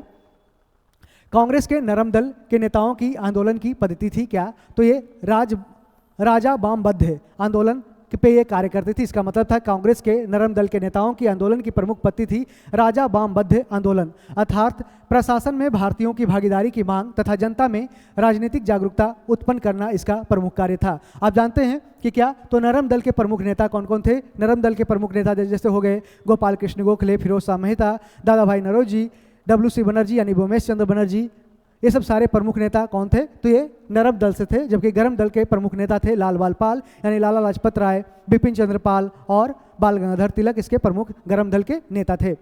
तो आगे हम बढ़ते हैं। पूरब का साम्राज्य हमारे पैरों पर है, यह कथन किस आंग्ल मैसूर युद्ध से संबंधित है? तो यह चतुर्थ मैसूर युद्ध से संबंधित है। तो जानते हैं कि चतुर्थ मैसूर युद्ध कब होता है? 1799 में होता है। और इसमें क्या होता है? लॉर्ड ब्लेजली के द्वारा टीपू सुल्तान की हत्या करके ये चतुर्थ मैसूर आंग्ल मैसूर वार की समाप्ति की जाती है। और उसके बाद क्या होता है? बाडेयर वंश का राजकुमार को यहाँ पे कठपुतली शासक बना करके उसमें क्या होता है? सब्सिडियरी अलायंस यानी सहायक संधि करके उसमें अंग्रेजों के अधीन इस शासक को इसको मैसूर को उसमें मिला लिया जाता था। पूरब का साम्राज्य हमारे पैरों पर है, यह कथन चतुर्थ आंग्ल मैसूर युद्ध से संबंधित है। और चतुर्थ आंग्ल मैसूर युद्ध 1799 को हुआ था। इस युद्ध के समय भारत का गवर्नर जनरल कौन था? लॉर्ड ब्लेजली था, जिसने इसने चरणबद्ध तरीके से भारत में पहली बार क्या हुआ था? ये सब्सिडियरी अलायंस लाया था। सब्सिडियरी अलायंस यानी सहायक संधि लाया था, ठीक है। और सबसे पहला बार किस पे थोपा था? तो निजाम हैदराबाद पे 1798 में। ब्लेजली ने क्या? तो ब्लेजली ने 22 फरवरी 1799 को टीपू सुल्तान के विरुद्ध युद्ध की घोषणा कर दिया। उसने निजाम और मराठाओं के बीच मराठाओं से संधि करके टीपू को हरा दिया था। अब जानते हैं कि पहला एंग्लो मैसूर वार होता है, फर्स्ट आंग्ल मैसूर वार, फर्स्ट आंग्ल मैसूर वार होता है कब? ये होता है 1767 से लेकर 1769 में, ठीक है। और सेकंड कब होता है? 1782 से 84 के आसपास होता है। और थर्ड होता है 1790-92 92। और फोर्थ क्या होता है? तो 1799 में होता है, ठीक है। इसको याद रखना है। अब हम आगे बढ़ते हैं, ऑप्शन डी इसका करेक्ट हो जाएगा। ब्रिटिश काल के संदर्भ में निम्नलिखित कथन पर विचार करना और बताना है कौन सा स्टेटमेंट इसमें सही दिया गया है, ठीक है। पहला स्टेटमेंट है कि 1935 के गवर्नमेंट ऑफ इंडिया एक्ट में प्रांतीय स्वायत्तता का प्रावधान दिया गया, यानी प्रोविंशियल ऑटोनॉमी की बात की गई। प्रोविंशियल ऑटोनॉमी यानी इसका मतलब क्या होता है कि प्रांतों के द्वारा 1935 में दिया गया था क्या? तो डायरकी रूल इस्टेब्लिश किया गया था। गवर्नमेंट ऑफ इंडिया एक्ट 1919 के द्वारा किया गया था। प्रांतों में क्या किया गया था? प्रांत में, प्रोविंस में डायरकी बनाया गया था। डायरकी का मतलब द्वैध शासन, द्वैध शासन स्थापित किया गया था, ठीक है। द्वैध शासन स्थापित किया गया था कहाँ पे? प्रांतों में किया गया था, जिसके बाद में गवर्नमेंट ऑफ इंडिया एक्ट 1935 के द्वारा प्रांतों से हटा करके वो केंद्र में स्थापित किया गया था क्या? डायरकी यानी कि द्वैध शासन स्थापित किया गया था। इसको याद रखना। इस तरह से प्रोविंशियल ऑटोनॉमी यानी प्रांतों को छूट दिया गया, स्वतंत्रता दी गई थी ये बाय डायरकी से। और ये किसके द्वारा? तो गवर्नमेंट ऑफ इंडिया एक्ट 1935 के द्वारा। इसको सही जान लेते हैं। 1937 के चुनाव में संयुक्त प्रांत में कांग्रेस के साथ मिलकर सरकार बनाने के मुस्लिम लीग के प्रस्ताव को कांग्रेस ने स्वीकार कर लिया था। तो जानते हैं कि कभी कांग्रेस ने मुस्लिम लीग के साथ मिलकर सरकार नहीं बनाया, जिस कारण से आप जानते हैं ये स्टेटमेंट गलत हो जाएगा। यानी कि दूसरा स्टेटमेंट गलत है, पहला स्टेटमेंट सही है, ठीक है। तो इसका पहला केवल सही हो जाएगा, ठीक है। भारत सरकार अधिनियम 1935 के बारे में और भी बात करते हैं कि इसमें भारत के शासन को संघीय बनाया गया और केंद्र और राज्य की शक्तियों को अलग किया गया था। इस अधिनियम के प्रांतीय द्वैध शासन को खत्म कर दिया गया और केंद्र में द्वैध शासन की शुरुआत की गई, यानी डायरकी रूल एस्टेब्लिश किया गया। कहाँ पे? केंद्र में किया गया था। इस अधिनियम ने भारतीय परिषद को खत्म किया, इंडियन काउंसिल को खत्म किया और उसकी जगह एक सलाहकारी निकाय की शुरुआत की गई थी। इस अधिनियम ने भारत में पहली बार प्रत्यक्ष चुनाव यानी डायरेक्ट इलेक्शन की बात करता है, डायरेक्ट इलेक्शन सिस्टम एस्टेब्लिश करता है, ठीक है। इस अधिनियम ने अखिल भारतीय संघ का यानी कि ऑल इंडियन यूनियन का गठन किया, जिसमें रियासतें और भारतीय राजनीतिक दल शामिल हो गए। इस अधिनियम ने संविधान सभा के गठन का प्रस्ताव रखा, जिससे भारत के लिए संविधान की रूपरेखा तैयार की जा सके। इस अधिनियम ने अल्पसंख्यकों के लिए सुरक्षा के कई उपाय भी प्रदान किए थे। अधिनियम ने ब्रिटिश संसद की सर्वोच्चता को मान्यता दी। अधिनियम ने विधायकों के आकार को बढ़ाया और मताधिकार का विस्तार किया था। विषयों को 3 सूचियों में बांट दिया, यूनियन, कंकरेंट और फिर क्या? तो स्टेट लिस्ट में। इस अधिनियम ने सांप्रदायिक मतदाताओं को सुरक्षित रखा था। तो यहाँ पे देख सकते हैं कि यहाँ पे सिर्फ और सिर्फ केवल एक स्टेटमेंट सही है, दूसरा गलत है। किसी शुष्क सेल में यानी किसी ड्राई सेल बैटरी में विद्युत का उत्पादन कैसे होता है? तो रासायनिक ऊर्जा से होता है, केमिकल एनर्जी से होता है। शुष्क सेल में क्या होता है, दो इलेक्ट्रोड एक बंद पथ से जुड़ा होता है, क्लोज सर्किट का बना होता है। और जब शुष्क सेल को सर्किट से जोड़ा जाता है तो इलेक्ट्रोड और इलेक्ट्रोलाइट के बीच क्या होता है, रासायनिक प्रतिक्रिया होती है, यानी केमिकल रिएक्शन होता है। इस रासायनिक प्रतिक्रिया के कारण निगेटिव टर्मिनल से पॉजिटिव टर्मिनल की ओर इलेक्ट्रॉन का प्रवाह होता है। ये निगेटिव से कहा जाता है, ये निगेटिव से जो फ्लो होता है इलेक्ट्रॉन्स का, निगेटिव से कहा जाता है ये पॉजिटिव की ओर जाता है। ठीक है, ये निगेटिव आयन होता है, ये कहा जाता है ये पॉजिटिव की ओर ये जाता है, अट्रैक्ट होता है। ठीक है, और इलेक्ट्रॉनों के प्रवाह के कारण क्या होता है, विद्युत धारा इसमें प्रवाहित हो जाती है, इलेक्ट्रिक करंट प्रवाहित होती है। इस तरह शुष्क सेल में रासायनिक ऊर्जा को विद्युत ऊर्जा में बदला जाता है। आपसे डायरेक्ट क्वेश्चन पूछ सकता है कि शुष्क सेल में क्या होता है, तो रासायनिक ऊर्जा को विद्युत ऊर्जा में बदला जाता है। शुष्क सेल क्या होता है, एक तरह के विद्युत बैटरी होता है। क्या होता है, एक तरह का विद्युत बैटरी होता है। इसका इस्तेमाल जानते हैं कम बिजली से चलने वाले जैसे कि ट्रांजिस्टर, रेडियो, टॉर्च, कैलकुलेटर आदि में इसका प्रयोग किया जाता है। शुष्क सेल में विद्युत अपघट्य को पेस्ट के रूप में स्थिर किया जाता है। इसमें पर्याप्त नमी होती है जिससे धारा क्या होती है, प्रवाहित होते रहती है, फ्लो होते रहती है। शुष्क सेल में कैथोड को क्या बोलते हैं, इसको ग्रेफाइट से बनाया जाता है। कैथोड ये निगेटिव चार्ज का होता है। कैथोड क्या होता है, कैथोड निगेटिव। कैथोड पे क्या होता है, जैसे कैटायन पे पॉजिटिव, उस तरह कैथोड पे क्या होता है, निगेटिव चार्ज, और एनोड पे पॉजिटिव चार्ज होता है, पॉजिटिव चार्ज होता है। उस तरह से कैटायन अपोजिट होता है, कैटायन क्या होता है, पॉजिटिव चार्ज, और एनायन क्या होता है, निगेटिव चार्ज होता है। ठीक है, शुष्क सेल में कैथोड को ग्रेफाइट से बनाया जाता है। ग्रेफाइट रासायनिक अभिक्रिया में भाग लिए बिना विद्युत का संचालन करता है। शुष्क सेल में अमोनियम क्लोराइड यानी NH4Cl अमोनियम क्लोराइड और जिंक क्लोराइड का इस्तेमाल विद्युत अपघट्य यानी कि ये विद्युत अपघट्य के रूप में किसका इस्तेमाल किया जाता है, पूछ सकता है क्वेश्चन, कई बार पूछा है कि शुष्क सेल में अमोनियम क्लोराइड और जिंक क्लोराइड का इस्तेमाल किया जाता है। ठीक है, विद्युत अपघट्य के रूप में। इसका आंसर क्या हो जाएगा, ऑप्शन ए करेक्ट हो जाएगा। आगे हम बढ़ते हैं कि स्थिर या गतिज अवस्था में परिवर्तन का प्रतिरोध करने की एक वस्तु की प्रकृति को क्या कहा जाता है, तो इसको जड़त्व कहा जाता है, इसको इनर्शिया कहा जाता है। इसमें कह रहा है कि इनर्शिया क्या होता है, जो Newton's first law of motion के अंदर काम करती है, इसके अंदर कार्य करती है, इसके तहत कार्य करती है। जैसे कि an object at rest remains in rest और an object in motion remains in motion unless an unwanted reaction और an extra force applied on it. ठीक है, जब तक कोई वस्तु मोशन में रहती है या फिर रेस्ट में रहती है, जब तक कि कोई उस पर बाहरी दबाव उस पर ना लग जाए, तब तक उसमें कोई चेंज नहीं देखने को मिलता है। तो an object at rest will remain at rest, यहाँ पे देख सकते हैं, unless acted on by an unbalanced force.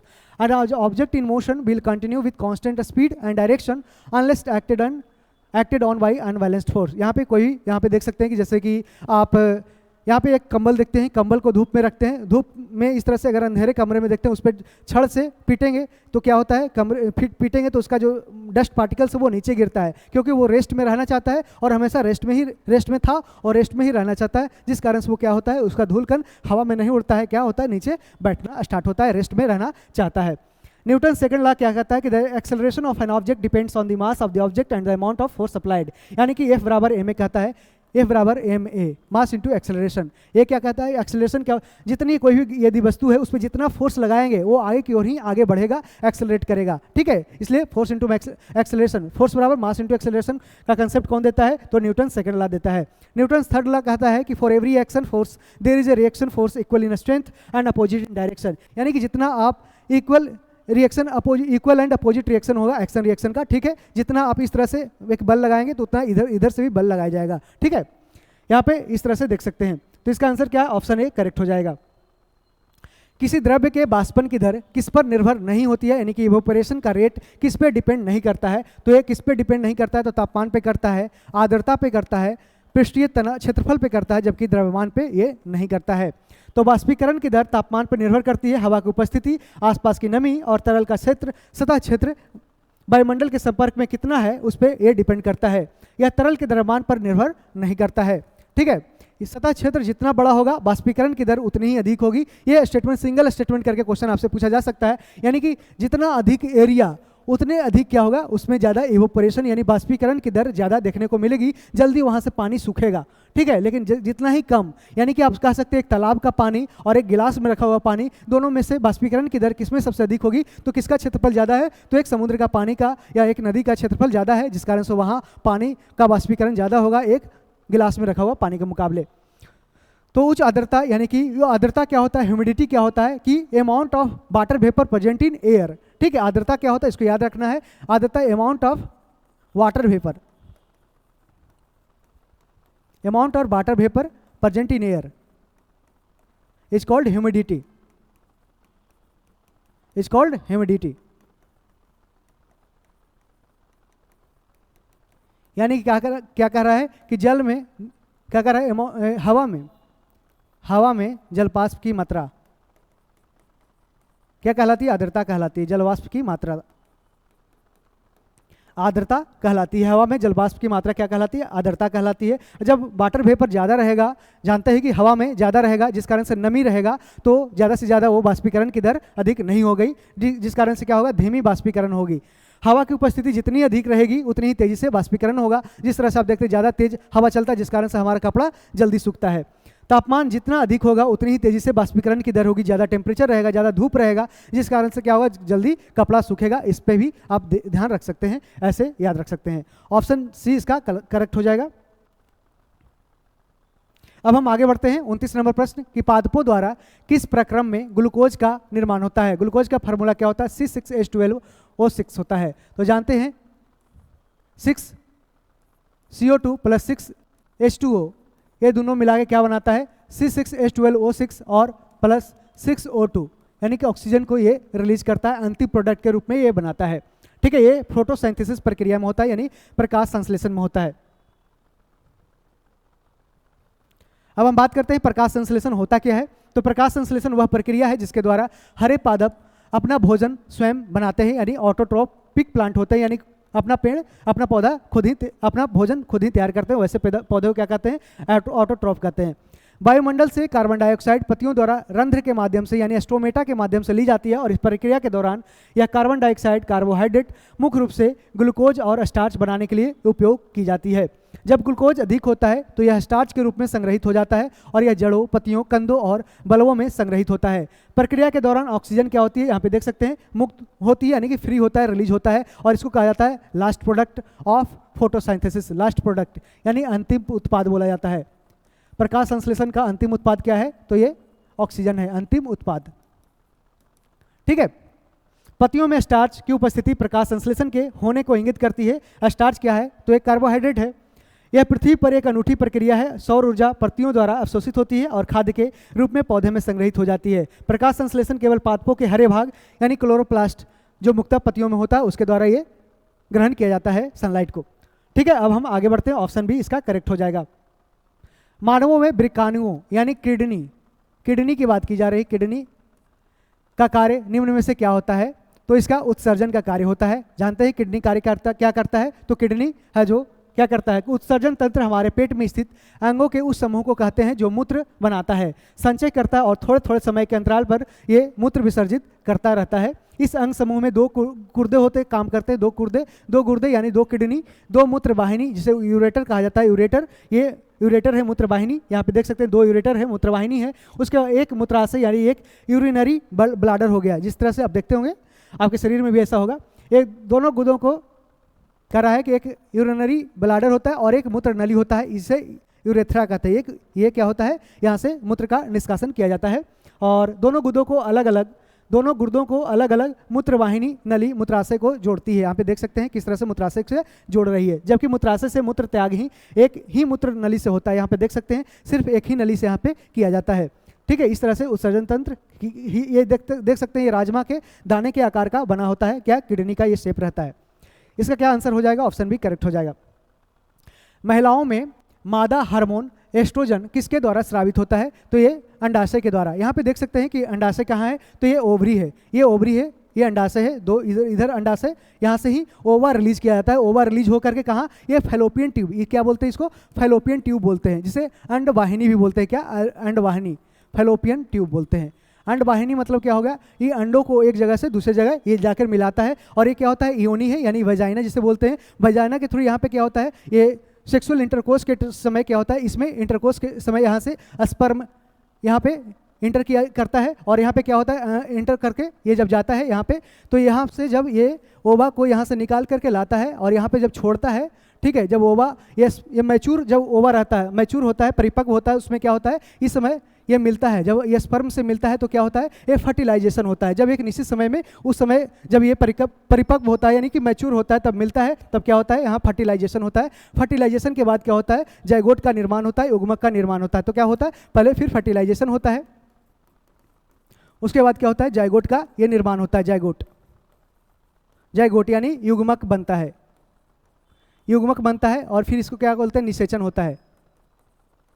ठीक है, निषेचन होता है, और फिर क्या, युग्मक बनता है। उसके बाद बेबी का वर्थ होता है, किसके थ्रू, तो ये फीमेल के वर्थ कैनाल रूट्स के द्वारा इसका वर्थ किया जाता है। ठीक है, इसको देख सकते हैं। अब हम आगे बढ़ते हैं, इसका आंसर क्या है, अंडाशय हो जाएगा। और भी जानते हैं कि मादा हार्मोन क्या है, एक एस्ट्रोजन है, प्लस क्या है, तो प्रोजेस्टेरोन है। क्या, प्रोजेस्टेरोन। ये सब क्या है, ये सारे ये फीमेल हार्मोन है, क्या है, मादा हार्मोन है। जबकि नर हार्मोन क्या है, नर हार्मोन ये क्या है, एक एंड्रोजन है, एंड्रोजन है, और एक क्या है, टेस्टोस्टेरोन है, टेस्टोस्टेरोन है। ये सब क्या है, तो ये नर हार्मोन यानी मेल हार्मोन है। जबकि फीमेल हार्मोन कौन है, तो एस्ट्रोजन और प्रोजेस्टेरोन है, इसको याद रखना है। ठीक है, अब हम आगे बढ़ते हैं। ठीक है, और ये गर्भाशय है, इसको ध्यान रखना है। गर्भाशय क्या है, यूट्रस जिसे बोलते हैं, यूट्रस। ठीक है, आगे बढ़ते हैं। अब यौन प्रजनन यानी सेक्सुअल रिप्रोडक्शन में अभिभावक यानी पेरेंट्स, यानी माता पिता, पेरेंट्स का योगदान कितना होता है, तो जानते हैं कि पेरेंट्स के द्वारा यौन प्रजनन में जनक उनके गुणसूत्रों के आधे हिस्से का योगदान करता है, आधा हिस्सा देता है। आधा गुणसूत्र जानते हैं कि 46 क्रोमोजोम होता है, जिसमें 23 पेयर्स के रूप में होता है ह्यूमंस में। ठीक है, 23 पेयर होता है, जिसमें 22 पेयर क्या होता है, 22 पेयर होता है जो एक क्या होता है, कायिक गुणसूत्र होते हैं। कायिक गुणसूत्र 22 जोड़े होते हैं, जबकि एक जोड़ी क्या होता है, लिंग गुणसूत्र, यानी कि एक जोड़ा क्या होता है, 6 क्रोमोजोम होता है। एक जोड़ा क्या होता है, 1 पेयर, ये 6 क्रोमोजोम होता है, 6 क्रोमोजोम, और इसी पे डिपेंड करता है कि क्या होगा, बच्चा कैसे होगा। ठीक है, ये क्या होता है, एक पेयर, एक सेक्स यानी महिला का, और XY क्या होता है, ये मेल का होता है, ये क्रोमोजोम होता है। 1 पेयर ये सेक्स हार्मोन होता है। ठीक है, इसको ध्यान रखना है। 23 गुणसूत्र कह रहा है कि आधा गुणसूत्र माता द्वारा दिया जाता है और आधा पिता द्वारा दिया जाता है। मनुष्यों में 23 जोड़े गुणसूत्र होते हैं, जो 22 जोड़े कायिक गुणसूत्र और एक जोड़े क्या होते हैं, लिंग गुणसूत्र होते हैं। 23 गुणसूत्र पिता से और 23 माता से आता है। जिस प्रकार का प्रजनन विभिन्न लिंगों के 2 व्यक्तियों के आनुवंशिक सामग्री का संयोजन होता है, उसे यौन प्रजनन कहा जाता है। नर और मादा युग्मक एक वंश विकसित करने के लिए फ्यूज करते हैं, यानी कि फर्टिलाइजेशन करते हैं, तब क्या बनता है, एक जायगोट बनता है, युग्मक बनता है, उसके बाद बच्चा पैदा होता है। अन्य प्रकार का प्रजनन अलैंगिक प्रजनन है, जो और भी होते हैं, एसेक्सुअल प्रोडक्शन होते हैं, और उसमें केवल एक ही जनक उसमें शामिल होते हैं। अब हम इसका देख लेते हैं, आंसर क्या होता है। उनके गुणसूत्रों का ये आधा होता है, जो यौन प्रजनन में अभिभावक का योगदान होता है, कितना, उनके गुणसूत्रों का आधा होता है, यानी 23 पेयर ही होता है। ठीक है, ल्यूकोडर्मा बीमारी का संबंध किससे होता है, तो ये त्वचा से संबंधित है। ल्यूकोडर्मा किससे संबंधित है, तो ये त्वचा से संबंधित है। ल्यूकोडर्मा इस तरह से देखते हैं कि त्वचा पे क्या होता है, व्हाइट स्पॉट देखने को मिलता है, और ये चेहरा पे इस तरह से आप देख रहे हैं, कहीं कहीं आप देखे भी होंगे। ल्यूकोडर्मा त्वचा पर सफेद दाग बनने की एक समस्या है, जिससे जुड़ी कई पहलू है। इसे कारण कई हो सकते हैं कि कुछ औद्योगिक रसायन यानी केमिकल्स भी गिर गया है, जैसे फेनॉल और कैटेकोल के संपर्क में आने से त्वचा कोशिकाओं के सेल है जो डेड हो जाते हैं, जिस कारण से काफ़ी इसका नुकसान पहुंचता है, और इस तरह से धब्बेदार सफ़ेद दाग बन जाते हैं। शारीरिक आघात जैसे कट जाना, जल जाना या अल्सर के बाद भी ल्यूकोडर्मा हो जाता है। जन्मजात असमानता भी जैसे देखा जाता है, जैसे ट्यूबरस स्क्लेरोसिस, आंशिक एल्बिनिज्म, वार्डेनबर्ग सिंड्रोम और पाइवालिज्म के कारण भी ल्यूकोडर्मा हो सकता है। ल्यूकोडर्मा को हाइपोपिगमेंटेशन से अलग किया जाना चाहिए। हाइपोपिगमेंटेशन से कम रंजकता के कारण त्वचा पीली दिखती है। ल्यूकोडर्मा से त्वचा के कुछ हिस्से सफ़ेद हो जाते हैं। ये दाग कभी कभी समय के साथ बढ़ सकते हैं। ल्यूकोडर्मा एक आजीवन समस्या है। कंसीलिंग क्रीम और फोटोथेरेपी से ज़्यादातर मरीजों को मदद मिलती है, जिस कारण से थोड़ा सा त्वचा का रंग है जो सफ़ेद से थोड़ा सा अपना शरीर के जो नेचुरल कलर है उससे मिलता जुलता फिर होना धीरे धीरे स्टार्ट होता है, लेकिन ये आजीवन समस्या बनी रहती है। इसका आंसर क्या होगा, ऑप्शन ए करेक्ट हो जाएगा। और एक मेलोनोमा होता है, मेलोनोमा कैंसर होता है। मेलोनोमा क्या होता है, मेलोनोमा कैंसर होता है। ये किस कारण से होता है, ये स्किन कैंसर होता है। स्किन कैंसर होता है, त्वचा का कैंसर होता है।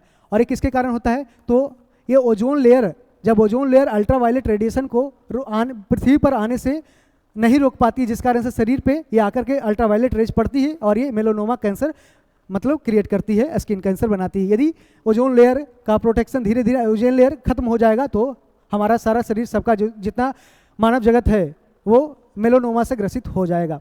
ठीक है, ऑप्शन ए इसका करेक्ट हो जाएगा।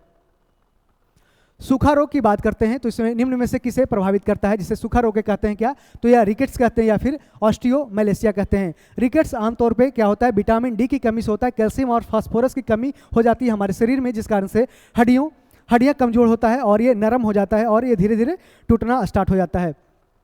यहाँ पे देख सकते हैं हड्डी क्या हो जाता है, टेढ़ा मेढ़ा हो जाता है, यानी पैर की हड्डियाँ टेढ़ा हो गया, हाथ की हड्डी टेढ़ा हो गया, या फिर उस तरह से शरीर में जितने सारे हड्डी 206 हड्डियाँ पाई जाती है वो धीरे धीरे इस तरह से एक बेढंगा आकार ले लेता है, जिस कारण से कहते हैं कि रिकेट्स हो गया। और ये विटामिन डी की कमी से कारण होता है, मेनली विटामिन डी की सिंथेसिस कहाँ से होता है, तो विटामिन डी हमारे शरीर में पाया जाता है, लेकिन ऐसे नहीं होता। सिंथेसिस कब होता है, जब सनलाइट हमारे शरीर पे पड़ता है तब ये शरीर हमारा क्या होता है, सेक्रेट करता है, विटामिन डी को सिंथेसाइज करता है। ठीक है, और ये जानते हैं कि ऑस्टियोमेलेसिया किस में होता है, ये रिकेट्स होता है बच्चों में। रिकेट्स किस में होता है, ये बच्चों में होता है, चाइल्ड में होता है रिकेट्स, और जबकि ऑस्टियोमेलेसिया क्या होता है, ये एडल्ट में होता है। एडल्ट में क्या होता है, ऑस्टियोमेलेसिया होता है।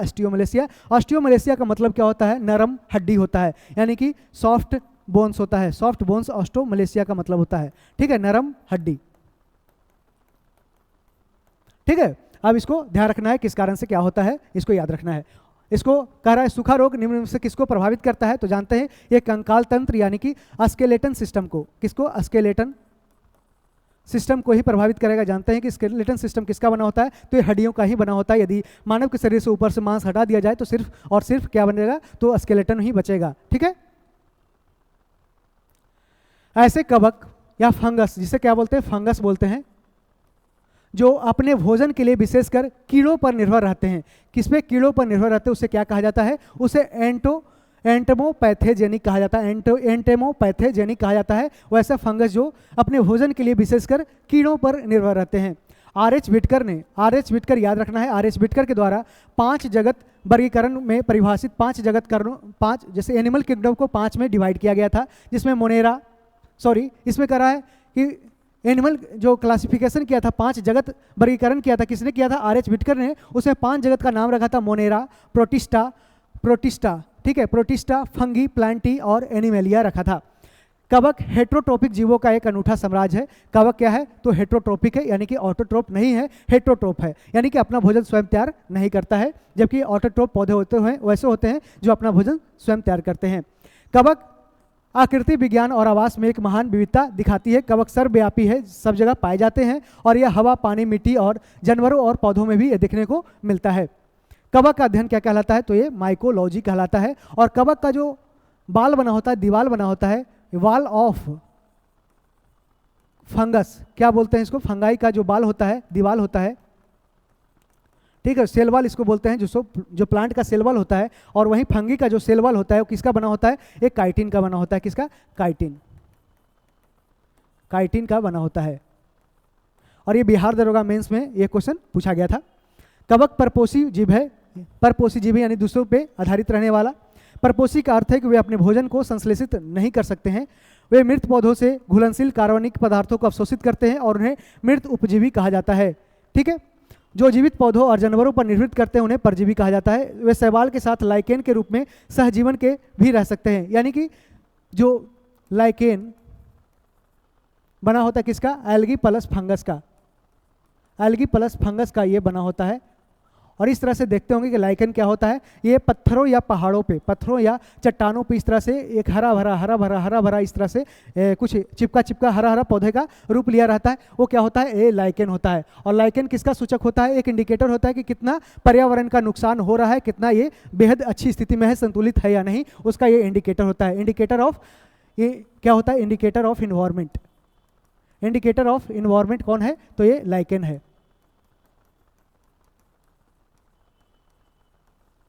ठीक है, किस तरह से हमारा बायोडाइवर्सिटी, जैव विविधता कार्य कर रही है। ठीक है, लाइकेन किसका बना होता है, तो एल्गी और फंगस का बना होता है। और ये क्वेश्चन हमेशा पूछा जाता है कि शैवाल और एक कवक का बना होता है क्या, तो लाइकेन किसका, शैवाल प्लस कवक का ये बना होता है लाइकेन। लाइकेन को काई भी बोलते हैं या फिर शैवाल भी, इसको बड़े विस्तृत रूप में शैवाल बोलते हैं, इसको ऐसे काई बोलते हैं। ठीक है। जिसमें कवच क्या होता है, हमेशा कवक क्या है, हमेशा ये हेटरोट्रोफ होता है, इसको याद रखना है। ऑप्शन ए करेक्ट हो जाएगा। जानते हैं कि इसको डीकंपोजर के भी श्रेणी में रखा गया है। डीकंपोजर यानी कि विघटक के रूप में, विघटक यानी डीकंपोजर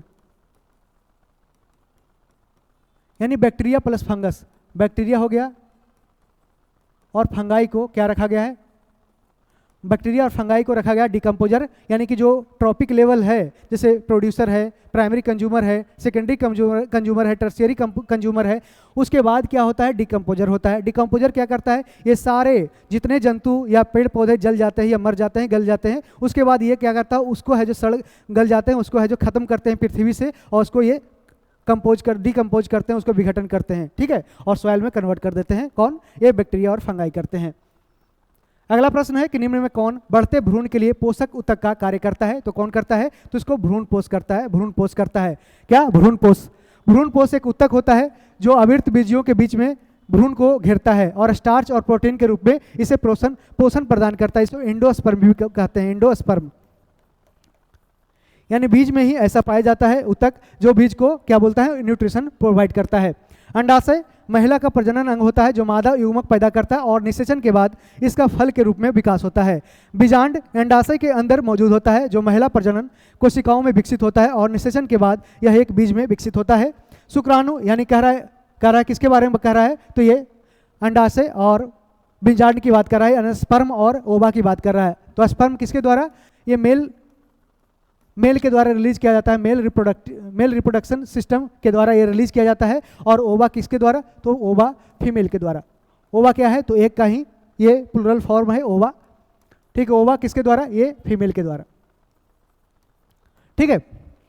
शुक्राणु द्वारा क्या, निषेचित अंडे को युग्मनज कहा जाता है, यानी कि जो स्पर्म और जब ओवा मिलते हैं तो क्या बोलते हैं, फर्टिलाइजेशन होता है, उसके बाद जाइगोट होता है, जाइगोट का निर्माण होता है, उसके बाद बेबी बर्थ कैनाल के रूट से क्या होता है, बच्चा बाहर निकल जाता है, बेबी बाहर निकल जाती है, ठीक। इसका आंसर क्या हो जाएगा, ऑप्शन डी करेक्ट हो जाएगा।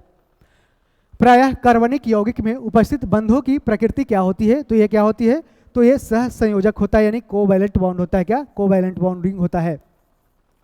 देखिए, कोवैलेंट बॉन्डिंग और आयनिक बॉन्डिंग में आपको एक चीज़ का फर्क होना चाहिए आपको समझ में, कि इसमें क्या होता है, शेयरिंग होता है, इसमें एक दूसरे को शेयरिंग करता है, शेयरिंग ऑफ, ठीक है, इसमें शेयरिंग किया जाता है इलेक्ट्रॉन्स का।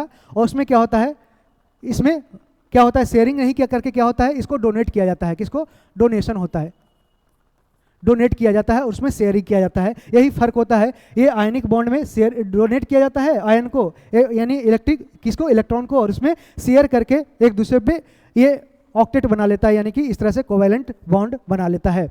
और क्या होता है, ये वांडर वाल्स फोर्स क्या होता है, एक बिग फोर्स होता है, जो जानते हैं कि वाटर में जो वाटर के मॉलिक्यूल्स बंधे होते हैं किसके कारण, ये वांडर वाल्स फोर्स के कारण ही होता है, इसको ध्यान रखना है। और ये क्या होता है, एक बिग फोर्स होता है, यानी एक कमजोर होता है, बिग फोर्स होता है, कमजोर बल होता है, ठीक है। आंसर क्या हो जाएगा, ऑप्शन बी करेक्ट हो जाएगा। कार्बनिक यौगिकों में सहसंयोजक बंधक होते हैं। कार्बनिक यौगिकों में सहसंयोजक बंध बनने की वजह क्या होती है, कि कार्बनिक यौगिकों की मुख्य इकाई होती है और यह प्रकृति में टेट्रावैलेंट होता है, यानी यह 4 सहसंयोजक बंध बना सकता है। कार्बन परमाणु अन्य परमाणुओं के साथ इलेक्ट्रॉन साझा करके अक्रिय गैस जैसी संरचना प्राप्त करता है। कार्बन एक छोटा परमाणु होता है और इसके नाभिक में क्या होता है, आकर्षण का बल मजबूत होता है। यह बंधों को एक साथ मजबूती से बांधे रखता है। कार्बन अक्सर हाइड्रोजन के साथ बंध बनाता है, यानी जिसे बोलते हैं, जैसे कि आप जानते हैं कि कार्बन और हाइड्रोजन से मिलकर के क्या होता है, हाइड्रोकार्बन बनाता है। हाइड्रोकार्बन ऐसे यौगिक है जिसमें हाइड्रोजन और कार्बन शामिल होते हैं, जैसे कि मीथेन CH4 हाइड्रोकार्बन का ही एक उदाहरण है। और उसके बारे में हमने बताया है पहले वीडियो में कि अल्केन्स क्या होते हैं, एल्किन्स क्या होते हैं, अल्काइंस होते हैं क्या, और इसके फार्मूला क्या होते हैं। और हाइड्रोकार्बन में को बांटा गया है एक सैचुरेटेड हाइड्रोकार्बन और अनसैचुरेटेड हाइड्रोकार्बन, यानी संतृप्त हाइड्रोकार्बन और असंतृप्त हाइड्रोकार्बन। उसके कौन सा एग्जाम्पल होते हैं, इसके पहले वाले वीडियो में हम बताए हैं, तो आप उसे जाकर देख सकते हैं। आगे हम बढ़ते हैं। प्राकृतिक रबड़ निम्नलिखित में से किसका ये बहुलक होता है, पॉलीमर होता है, तो ये नेचुरल रबड़ की बात करते हैं। तो ये किसका, तो आइसोप्रीन का ये बहुलक होता है, आइसोप्रीन का। प्राकृतिक रबड़ का किसका बहुलक, आइसोप्रीन का एक बहुलक होता है। प्राकृतिक रबर एक अतिरिक्त बहुलक है जिसे उष्णकटिबंधीय रबड़ के पेड़ से दूधिया तरल लैटेक्स के रूप में जाना जाता है। यानी पेड़ से एक दूध निकलता है जो उसको, जैसे पेड़ का ये टहनी है, इस तरह से अगर तना है तो तना से इस तरह से काटा जाता है और जो दूध बहता है उसको एक कटोरा में इस तरह से या फिर उस तरह से एक लगाया जाता है और उसी में दूध है जो संग्रहित होता जाता है, लैटेक्स बनते रहता है।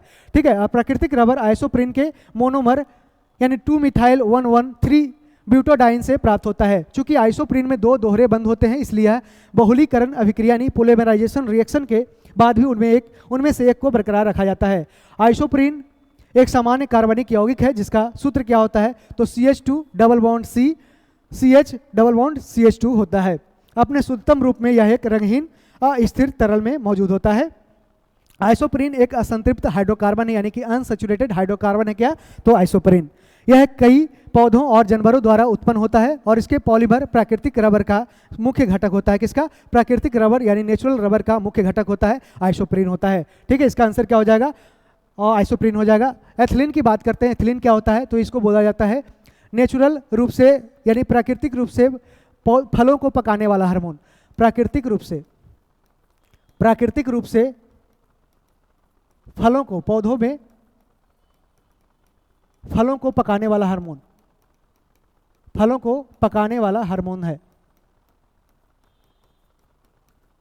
ठीक है, और बात करते हैं एसिटिलीन क्या है। एसिटिलीन क्या है, ये आर्टिफिशियल तरीके से यानी कि कृत्रिम रूप से पौधों से, जब पौधों से फल को तोड़ा जाता है बाद में इसको पाउडर या कार्बाइड या इस तरह से एसिटिलीन दे करके पकाया जाता है तो उसको क्या बोलते हैं, कृत्रिम रूप से पकाए जाने वाला। कृत्रिम रूप से ये पौधों क्या फलों को ये पकाता है, बाहर हम लोग दे के उसको नेचुरली नहीं आर्टिफिशियली रूप से पकाते हैं। ठीक है, इसका आंसर क्या हो जाएगा, ऑप्शन सी करेक्ट हो जाएगा। साइक्लोट्रॉन की बात करते हैं, ये किसको त्वरित यानी एक्सेलरेट करने के लिए प्रयोग किया जाता है, तो ये प्रोटॉन को। किसका, प्रोटॉन को। प्रोटॉन की जानते ही खोज किया गया था किसके द्वारा, तो रदरफोर्ड के द्वारा खोज किया गया था। कब, तो 1909 में इसका खोज किया जाता है। और इलेक्ट्रॉन की खोज की जाती है किसके द्वारा, 1897 में इसका खोज किया जाता है किसके द्वारा, जे थॉमसन के द्वारा, जे थॉमसन। और मेसॉन की खोज की जाती है किसके द्वारा, 1835 में युकावा हिदेकी के द्वारा। युकावा हिदेकी जो कहाँ की है, ये जापान की साइंटिस्ट थी, जापान की साइंटिस्ट है। ठीक है, अब बात करते हैं न्यूट्रॉन की खोज, तो जेम्स चैडविक के द्वारा। किसका, जेम्स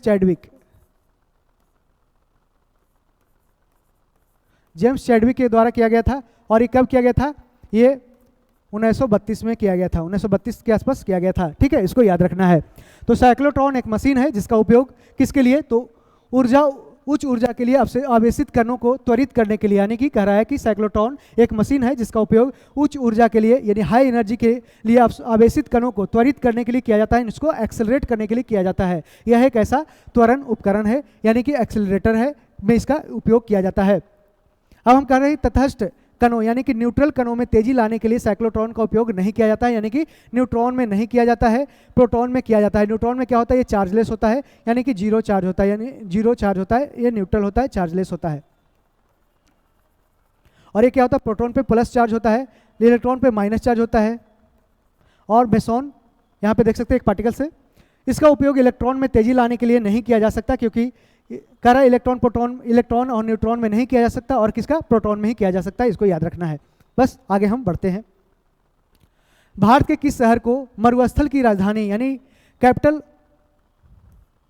डेजर्ट कैपिटल कहा जाता है, किस शहर को डेजर्ट कैपिटल कहा जाता है, तो इसको याद रखना है। किसको, तो जैसलमेर को कहा जाता है। भारत में कहा, जैसलमेर को कहा जाता है डेजर्ट कैपिटल। और जानते हैं ये जैसलमेर कहाँ पे लोकेटेड है, तो ये राजस्थान में लोकेटेड है।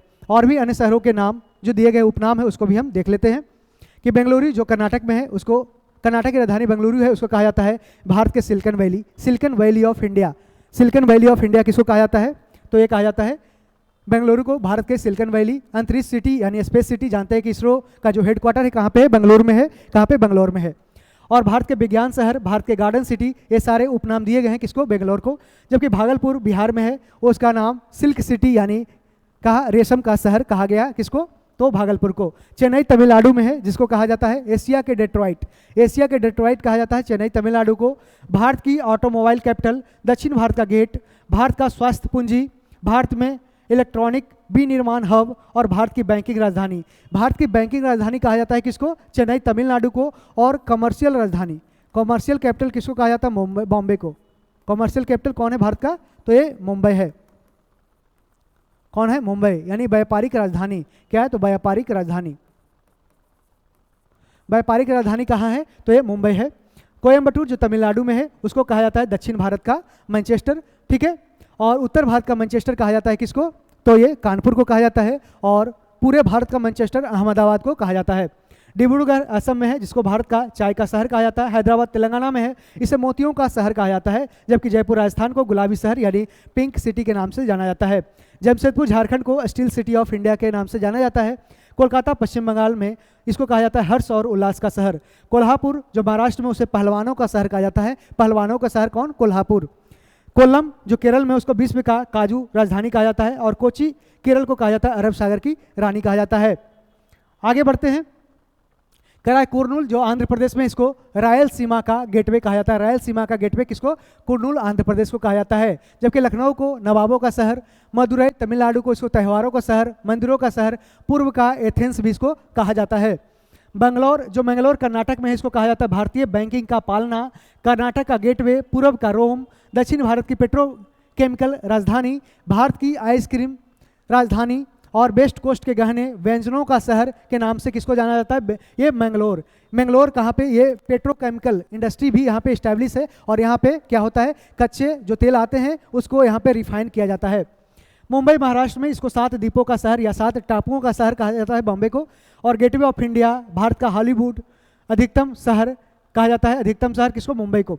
मसूरी उत्तराखंड को कहा जाता है पहाड़ों की रानी। मुजफ्फरपुर बिहार को लीची की भूमि कहा जाता है, ठीक है। और नागपुर महाराष्ट्र को ऑरेंज सिटी या बाघों का शहर कहा जाता है। नागपुर महाराष्ट्र को। अकोला महाराष्ट्र में है, इसको कॉटन सिटी के नाम से जाना जाता है।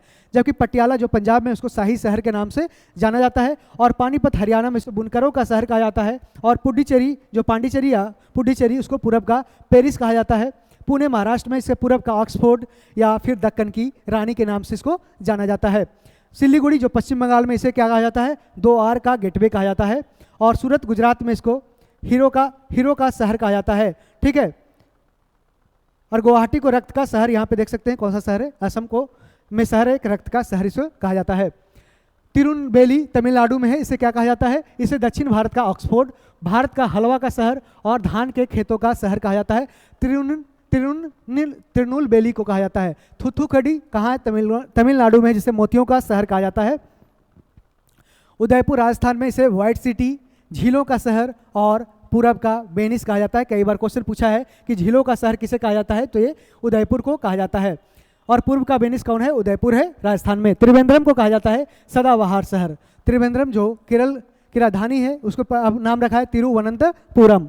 बड़ोदरा गुजरात में है, इसको कहा जाता है बरगद का शहर। गुजरात की सांस्कृतिक राजधानी, भारत के विद्युत उपकरण विनिर्माण केंद्र और पेंशनर सिटी इसको कहा जाता है। किसको? तो बड़ोदरा गुजरात को। अब हम आगे बढ़ते हैं। इलेक्शन एटलस ऑफ इंडिया किसकी कृति है? किसके द्वारा ये लिखी गई पुस्तक है? इलेक्शन एटलस ऑफ इंडिया तो आर के ठकराल के द्वारा लिखा गया है। किसके द्वारा? आर के ठकराल के द्वारा लिखा गया है। 1961 में बेलग्रेड में गुट निरपेक्ष आंदोलन यानी कि नन अलाइंड मूवमेंट, नैम जिसे बोलते हैं, नन अलाइंड मूवमेंट यानी कि नैम का प्रथम सम्मेलन, कुल कितने देशों ने इसमें भाग लिया था? तो टोटल इसमें 25 देशों ने भाग लिया था जब ये प्रथम सम्मेलन इसका होता है। शीत युद्ध होता क्या है कि एक रशिया और एक अमेरिका, दोनों एक अलग अलग गुट में अपने अपने कंट्री को अपने में जोड़ रही थी। जैसे कि रशिया क्या कर रहा था? वो सामाजिक स्तर पे यानी सोशलिस्ट कंट्री को अपने आप में जोड़ रही थी। और इसके बाद कैपिटलिस्ट कंट्री जो पूंजीवाद विचारा को धारण करता था, उसको अपने आप में अमेरिका जोड़ रहा था। और ऐसा ही स्थिति बना क्या कि भारत को किस स्थिति में है जिसको शामिल किया जाए। तो भारत के पास क्या ऑप्शन था उस समय कि भारत है जो सामाजिक अर्थव्यवस्था को अपनाता है और फिर अभी उस समय थोड़ा सा ये सामाजिक और थोड़ा सा कैपिटलिस्ट इकोनॉमी को दोनों को मर्ज करके एक मिक्स्ड इकोनॉमी बनाता है, यानी कि मिश्रित अर्थव्यवस्था का निर्माण करता है। और ये किसी में शामिल नहीं होता है, एक थर्ड वार बनाता है, यानी कि थर्ड पोलर वर्ल्ड बनाता है। एक फर्स्ट पोलर वर्ल्ड होता है, एक सेकंड पोलर वर्ल्ड बनता है और इसमें थर्ड पोलर वर्ल्ड में इंडिया शामिल होता है। और इंडिया बनाता है क्या? तो नन अलाइंड मूवमेंट बनाता है। किसके सहयोग से? तो इसमें इंडोनेशिया, यूगोस्लाविया के राष्ट्रपति और मिस्र के राष्ट्रपति, इस तरह से बहुत सारे उस तरह के प्रमुख नेताओं के द्वारा मिल करके नैम की स्थापना की जाती है। तो शीत युद्ध की अवधारणा इंडोनेशिया में पृष्ठभूमि शीत युद्ध बांडुग सम्मेलन 1955 के दौरान रखी गई थी। द्वितीय विश्व युद्ध के बाद शीत युद्ध के दौरान दुनिया के अधिकांश देश दो गुट में बटे हुए थे, कम्युनिस्ट सोवियत संघ और पूंजीवादी अमेरिका के नेतृत्व में बटे हुए थे। उसी समय दुनिया के अधिकांश हिस्सों में औपनिवेशिक शासन समाप्त होने लगा था, यानी कॉलोनियल गवर्नमेंट का रूल अब समाप्त होता जा रहा था, और एशिया, अफ्रीका, दक्षिण अमेरिका और अन्य क्षेत्रों में कई नए देश दुनिया के पटल पे उभरते हुए आ रहे थे। और ऐसे समय में नैम ने यानी नॉन अलाइंड मूवमेंट ने इन देशों को दोनों गुटों से अलग रहकर एक स्वतंत्र विदेश नीति रखते हुए आपसी सहयोग बढ़ाने का एक मजबूत आधार प्रदान किया। भारतीय प्रधानमंत्री जवाहरलाल नेहरू, युगोस्लाविया के राष्ट्रपति जोसेफ टीटो और मिस्र के राष्ट्रपति अब्दुल नसीर ने इस समूह की स्थापना में महत्वपूर्ण भूमिका निभाते हैं, और साथ ही घाना के तत्कालीन प्रधानमंत्री होते हैं बामिया नकरमा, और इंडोनेशिया के राष्ट्रपति सुकर्नो ने भी नैम के स्थापना में अपना योगदान देते हैं। गुड नरपेच आंदोलन का पहला सम्मेलन होता है 1961 में, जो कहाँ पे बेलग्रेड में होता है, युगोस्लाविया में होता है, और इस सम्मेलन में दुनिया के 25 देशों ने भाग लिया था। कितने? 25 देशों ने इसमें भाग लिया था, और वर्तमान में दुनिया के 120 देश इसमें है जो शामिल है, याद रखना है। और इस प्रकार यह कहना सही है कि गुट निरपेक्ष आंदोलन का पहला शिखर सम्मेलन कहाँ हुआ था, तो युगोस्लाविया में हुआ था, यानी कि बेलग्रेड में हुआ था, और इसमें 25 देशों ने भाग लिया था। इसका आंसर क्या? ऑप्शन भी करेक्ट हो जाएगा। अगला प्रश्न है कि कॉमरेड नामक समाचार पत्र के संपादक कौन थे, तो इसका याद रखना है, तो ये मोहम्मद अली हो जाएगा। कॉमरेड किसने लिखा है? मोहम्मद अली ने लिखा है। गुलामगिरी पुस्तक किसने लिखा? ज्योतिबा फुले ने लिखा। और भारतीय विद्रोह के कारण के पुस्तक लिखा है सर सैयद अहमद खान ने, जबकि सभी स्वतंत्रता सेनानियों को समाजवाद क्यों, जेपी नारायण ने इसको लिखा है। ठीक है। फख्तून किसने लिखा है? खान अब्दुल गफ्फार खान। पूरब की समस्याएं, लॉर्ड कर्जन। ठीक है। और मेरे भारतीय वर्ष लिखा है लॉर्ड हार्डिंग द्वितीय, जबकि भारत का आर्थिक इतिहास लिखा है आरसी दत्त, यानी कि इकोनॉमी आरसी दत्त, रमेश चंद्र दत्त ने लिखा है। पाथेर पंचाली पूछा गया क्वेश्चन है, इसको लिखा है विभूति भूषण बनर्जी ने लिखा है। जबकि यूसु के उपदेश लिखा है राजा राम मोहन राय। एकेश्वरवादियों का उपहार भी राजा राम मोहन राय के द्वारा लिखा गया। सत्यार्थ प्रकाश की रचना स्वामी दयानंद सरस्वती के द्वारा किया गया। आनंद मठ बंकिम चंद्र चटर्जी के द्वारा 1882 में इसको लिखा जाता है। कब? 1882 में। और देवी चौधरानी भी कौन लिखते हैं? बंकिम चंद्र चटर्जी। जबकि सीताराम बंकिम चंद्र चटर्जी के द्वारा। और भारतीय संघर्ष यानी कि इंडियन स्ट्रगल लिखते हैं कौन? सुभाष चंद्र बोस लिखते हैं। कौन? एससी बोस लिखते हैं। अछूत जातियों के संबंध में हरिजन शब्द का प्रयोग सर्वप्रथम किसने किया था, तो इसका प्रयोग किया था महात्मा गांधी ने किया था। महात्मा गांधी ने हरिजन शब्द का प्रयोग किया था, और हरिजन पत्रिका भी निकाला था। क्या? हरिजन पत्रिका। कब? ये 1933 में इसको प्रकाशित किया गया था, 1933 में। ठीक है। और इसको याद रखना है, हरिजन, और भारतीय हरिजन संघ भी स्टार्ट किया गया था, भारतीय हरिजन संघ। ये 1932 में बना था। कब? 1932 में बना था। ठीक है, इसको याद रखना। और इसके अध्यक्ष कौन थे? इसके अध्यक्ष बनाए गए थे कौन? तो घनश्याम दास बिड़ला। घनश्याम दास बिड़ला। और इनके सचिव कौन थे? इसके सचिव थे कौन? ये ठक्कर बप्पा थे। सचिव थे कौन? सचिव थे ठक्कर बप्पा थे। और इनको है जो आदिवासियों का गांधी भी कहा जाता है। आदिवासियों का गांधी किसको कहा जाता है? ठक्कर बप्पा को। ठीक है, याद रखना है। इसका आंसर क्या हो जाएगा? ऑप्शन ए करेक्ट हो जाएगा। नेताजी एंड गांधी पुस्तक किसने लिखा है? तो नेताजी एंड गांधी किसने लिखा है? तो ये लिखा है, ठीक है, इसका आंसर बीके अहलूवालिया हो जाएगा। क्या? बीके अहलूवालिया हो जाएगा। बीके अहलूवालिया के द्वारा नेताजी एंड गांधी पुस्तक लिखा गया है, बीके अहलूवालिया के द्वारा। और यहां देख सकते हैं गांधी, नेहरू और बोस, गांधी, नेहरू और सुभाष, यह पुस्तक किसने लिखा है? यह लिखा है किसने? तो ये सरदार पटेल के द्वारा लिखा गया है। ठीक है, अब हम और भी बुक देख लेते हैं। भारत में गरीबी और गैर ब्रिटिश शासन लिखा है, poverty and un British rule in India, लिखा गया है दादा भाई नौरोजी के द्वारा। इस्लाम की आत्मा लिखा है सैयद अमीर अली। एक राष्ट्र निर्माण की ओर लिखा है किसने? एस.एन. बनर्जी ने लिखा है। और नाखुश भारत किसने लिखा है, यानी कि अनहैप्पी इंडिया लिखा है किसने? लाला लाजपत राय ने। जबकि भारतीय स्वतंत्रता संग्राम बी.टी. सावरकर के द्वारा लिखा गया। भारत विभाजित लिखा गया किसके द्वारा, यानी कि इंडिया डिवीजन लिखा गया किसके द्वारा? डॉक्टर राजेंद्र प्रसाद। भारत की खोज discovery of India Jawaharlal Nehru. Nil Darpan लिखा गया दीनबंधु मित्र के द्वारा। और इसको इंग्लिश में ट्रांसलेट किया गया किसके द्वारा? तो मधुसूदन दत्त के द्वारा किया गया था। और ये किसके द्वारा?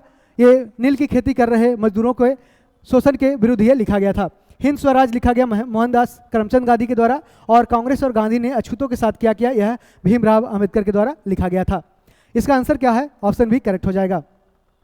शेरशाह सूरी के द्वारा पटना के नवनिर्माण का वर्णन किस रचना में मिलता है, तो ये तारीख दाऊदी में मिलता है, और इसका रचना किसने किया था, अब्दुल्ला ने किया था। किसने, अब्दुल्ला ने इसका रचना किया था। और बादशाह नामा किसने लिखा, अब्दुल हामिद लाहौरी। अब्दुल हामिद लाहौरी के द्वारा ये लिखा गया,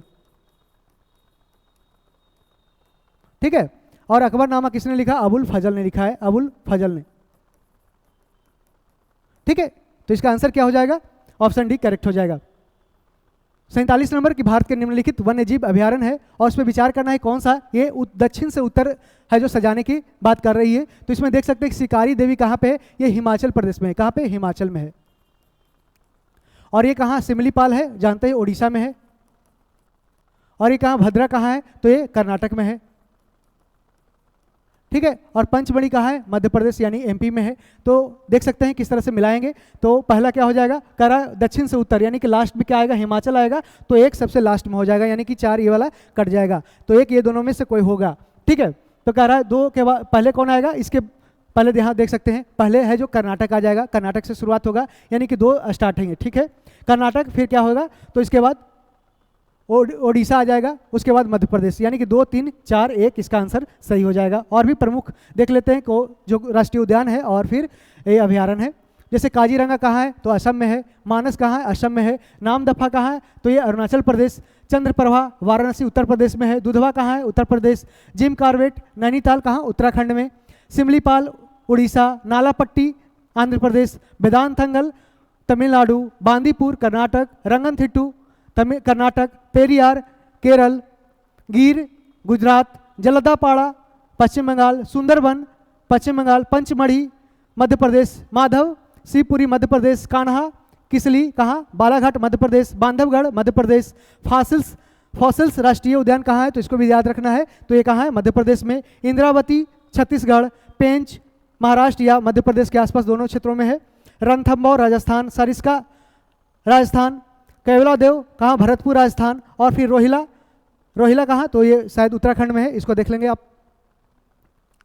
मनी लॉन्ड्रिंग बिल का उद्देश्य क्या होता है, तो अप्रत्यक्ष करों के प्रवाह पर इसमें है कि अवैध रूप से प्राप्त किए गए धन की आवाजाही पर निगरानी रखना है, कि मनी लॉन्ड्रिंग बिल का ये कार्य है। मनी लॉन्ड्रिंग होता क्या है, तो इसमें अवैध तरीके से है जो मार्केट से पैसा या फिर किसी तरह से ब्लैक मार्केटिंग समझ सकते हैं कि ब्लैक मार्केटिंग में किसी दूसरे जगह से इस तरह से पैसा इकट्ठा कर लेता है, उसके बाद फिर क्या करता है, उसको वाइट मनी कन्वर्ट करने के लिए, वाइट मनी बनाने के लिए क्या करता है, उसको फिर बैंक में जमा कराता है, डिपॉजिट करता है। जब बैंक में डिपॉजिट चला गया तो उसी के समय से ये वाइट मनी के माध्यम से रेगुलेट होना स्टार्ट हो गया, क्योंकि उसके बाद जो सारा ट्रांजैक्शन होता है वो सारे क्या हो, जैसे कि वायर ट्रांसफर या फिर किसी भी बैंक के एक बैंक से दूसरे बैंक में जब ये ट्रांसफर होना स्टार्ट हो गया तब क्या हो गया, ये ब्लैक मनी वाइट मनी में कन्वर्ट हो गया। उसके बाद क्या होता है, उसी पैसा से फिर लग्जरी एसेट्स खरीद लिया, उस तरह से वो ब्लैक मार्केटिंग से फिर इस तरह से पैसा का यूज करता है। कैसे, ये white money collection of dirty money, किस तरह से वो डर्टी मनी यानी कि काला बाजार से पैसा इकट्ठा करके वाइट मनी में कन्वर्ट करता है, बैंक के माध्यम से उसको पैसा जमा करा करके, और बहुत सारे इस तरह से सुख सुविधाओं का लाभ उठाता है ट्रांजैक्शन करके। ठीक है, इसको रोकने के लिए ही मनी लॉन्ड्रिंग बिल लाया गया है। 18वीं सदी में बंगाल में वस्त्र उद्योग के पतन के लिए उत्तरदायी कारण क्या था, तो ब्रिटेन को निर्यात करने वाले माल पर उच्च तट कर देना होता था। यानी कि जब एक्सपोर्ट करता था भारतीय कंपनी यानी उस समय जो कॉटेज इंडस्ट्री होते थे छोटे मोटे, वो क्या करता था, जब भी जहाज पे या फिर उस समय दूसरे देशों में जाता था, तो जब दूसरे देश में जाता था अपना माल लेकर के, जब माल पहुंचाता था तो उसमें क्या होता, उसको टैक्स देना होता था, इंपोर्ट ड्यूटी देना होता था, कि आप है जो यहाँ से इसमें जैसे आप जैसे इंग्लैंड जाता था भारतीय माल, तो वहाँ इंग्लैंड सरकार को और भी टैक्स देना होता था, जिस कारण से यदि इसका प्रोडक्शन कॉस्ट अगर 10 रुपया है तो 10 से बढ़ के इसका क्या हो जाता था, 20 रुपया, यानी कि डबल इस तरह से इंपोर्ट ड्यूटी को बढ़ा करके लिया जाता था, जिस कारण से इतना वो कंपटीशन नहीं होता था किसका, ये ब्रिटेन के सामानों से, जिस कारण से ये फिर ये धीरे धीरे इसका कॉटेज इंडस्ट्री भारतीय ये समाप्त होते चले गए। 18वीं सदी में बंगाल में वस्त्र उद्योग के पतन के कारण कई थे, जैसे कि ब्रिटेन में औद्योगिक क्रांति के बाद वहाँ कपास उद्योग में तेज विकास हुआ, इससे कपड़ा मशीनरी में भी प्रगति हुई और सूती वस्त्रों का बड़े पैमाने पर उत्पादन होना स्टार्ट हो गया, और ये वस्त्र सस्ते और आसानी से मिलना स्टार्ट हो गया, लोग आसानी से खरीदने लगे। भारत में ब्रिटिश शासन के दौरान कपड़ा आयात करने की स्थिति बन गई। ब्रिटिश सरकार ने भारतीय वस्त्रों पर आयात शुल्क लगाया और अन्य प्रतिबंध भी लगाए, जिस कारण से इसका कॉटेज इंडस्ट्री धीरे धीरे खत्म होता चला गया। ब्रिटिश सरकार ने अपने राजनीतिक नियंत्रण का इस्तेमाल करके भारत को कच्चे माल का निर्यातक और तैयार माल का आयातक बना दिया। यानी कि यहाँ से कच्चे माल ले जाता था इंग्लैंड में, उसको फिनिश करके माल फिर भारत ला करके उसको उच्च दाम पे बेचा जाता था। यानी भारत को एक पहले क्या था, एक सप्लायर था जिसको अब मार्केट बना दिया। यानी कि यहाँ से कच्चा माल लाता था, ले जाता था और फिर फिनिश प्रोडक्ट यहीं पे लाके बेचता था ऊंचे कीमतों में। अंग्रेजों ने भारतीय विदेशी वस्तुओं के इस्तेमाल पर जोर दिया, जिससे भारतीय लोगों में भी विदेशी वस्तुओं के प्रति आकर्षण धीरे धीरे बढ़ना स्टार्ट हो गया। इससे देशी वस्तुओं की मांग कम होने लगी और कुटीर उद्योग को नुकसान पहुंचना स्टार्ट हो गया। भूमि की कृषि उत्पादन क्षमता में गिरावट होने लगी और व्यापार मार्ग में व्यवधान होने लगे, जिस कारण से आर्थिक संकट पैदा होते चले गए थे। लास्ट क्वेश्चन देखते हैं कि मूल्य वृद्धि के क्या प्रभाव होते हैं। तो मूल्य वृद्धि यानी कि जब इन्फ्लेशन होता है, इन्फ्लेशन में क्या होता है, इसमें प्राइस है, जो प्राइस क्या हो जाता है, बढ़ जाता है। प्राइस किसी भी वस्तु का जब बढ़ता है तो मार्केट में उस तरह से निवेश की स्थिति क्या होती है, तो उसमें कम जाती है, निवेश पर यह विपरीत प्रभाव डालती है, यानी कि ज़्यादा निवेश देखने को नहीं मिलती है। करा है कि मूल्य वृद्धि या मुद्रास्फीति निवेश पर कई तरह से असर डालती है, कि शेयर कीमतों पर असर जैसे डालती है कि मुद्रास्फीति की वजह से कंपनियां अपने माल की कीमतों में बढ़ोतरी करती है। अब कंपनी अपने क्या करती है, जो माल होता है उसका, जो प्रोडक्ट होता है उसका प्राइस है जो बढ़ाना स्टार्ट कर देती है। इससे कंपनियों की कमाई बढ़ती है और शेयर की कीमत भी बढ़ती है। हालांकि मुद्रास्फीति की वजह से उपभोक्ता मांग कम हो जाती है, लोग है जो खरीदना कम कर देते हैं, जिससे कंपनियों की कमाई कम होती है और शेयर की कीमतें गिरते जाती है। बचत पे क्या असर पड़ता है कि अगर आप मुद्रास्फीति के हिसाब से अपनी बचत को नहीं समायोजित करते हैं तो रिटायरमेंट में आपको दिक्कत हो सकती है। सरकार की प्रतिभूतियों पर क्या असर पड़ता है, यानी कि सिक्योरिटी पे। प्रतिभूति मतलब क्या होता है, गवर्नमेंट सेक्ट, यानी कि G-Secs बोलते हैं इसको, गवर्नमेंट सिक्योरिटीज बोलते हैं। ठीक है, मुद्रास्फीति बढ़ने पर सरकार की प्रतिभूतियों पर रिटर्न की दर गिर जाती है, यानी कि ये गिरती जाती है। राष्ट्रीय ऋण पर क्या असर पड़ता है, नेशनल डेब्ट पे। तो मुद्रास्फीति की वजह से राष्ट्रीय ऋण का मूल्य क्या होता है, ये बढ़ जाता है। मुद्रास्फीति और भी इसको ज़्यादा से ज़्यादा इसको और भी कर्ज देना पड़ेगा, इंटरेस्ट देना पड़ेगा। कर और खर्च पर असर क्या पड़ता है, तो राष्ट्रीय ऋण बढ़ने की वजह से सरकार को कर बढ़ाने या खर्च कम करने पड़ सकते हैं। आर्थिक, जिस कारण से कल्याणकारी राज्य की जो स्थापना का उद्देश्य है वो पूरा नहीं हो पाता है। आर्थिक विकास पर असर देखते हैं तो मुद्रास्फीति की वजह से आम लोगों की क्रय शक्ति कम हो जाती है, जिससे जीवन यापन की लागत बढ़ जाती है और आर्थिक विकास धीरे धीरे कम होना स्टार्ट हो जाता है। तो फ्रेंड्स, अब हम और भी कुछ स्मरणीय तथ्य देख लेते हैं बौद्ध धर्म के बारे में। बौद्ध धर्म के संस्थापक कौन थे, तो ये थे गौतम बुद्ध थे। और इनकी मृत्यु कब होती है, 483 ईसा पूर्व में कुशीनगर उत्तर प्रदेश में होती है। मल्लों की राजधानी थी कुशीनगर। इनके बचपन का नाम सिद्धार्थ था, पिता का नाम सुदोधन और माता का नाम माया देवी था।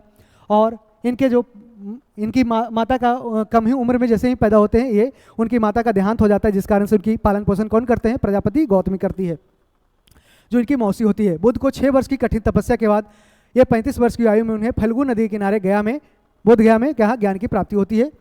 बुद्ध ने अपना पहला और सर्वाधिक उपदेश कहाँ दिया था, तो पहला दिया था कहाँ, सारनाथ में। और सर्वाधिक उपदेश कहाँ दिए हैं, तो श्रावस्ती में दिया है। जो श्रावस्ती कहाँ की राजधानी थी, कौशल की राजधानी श्रावस्ती था।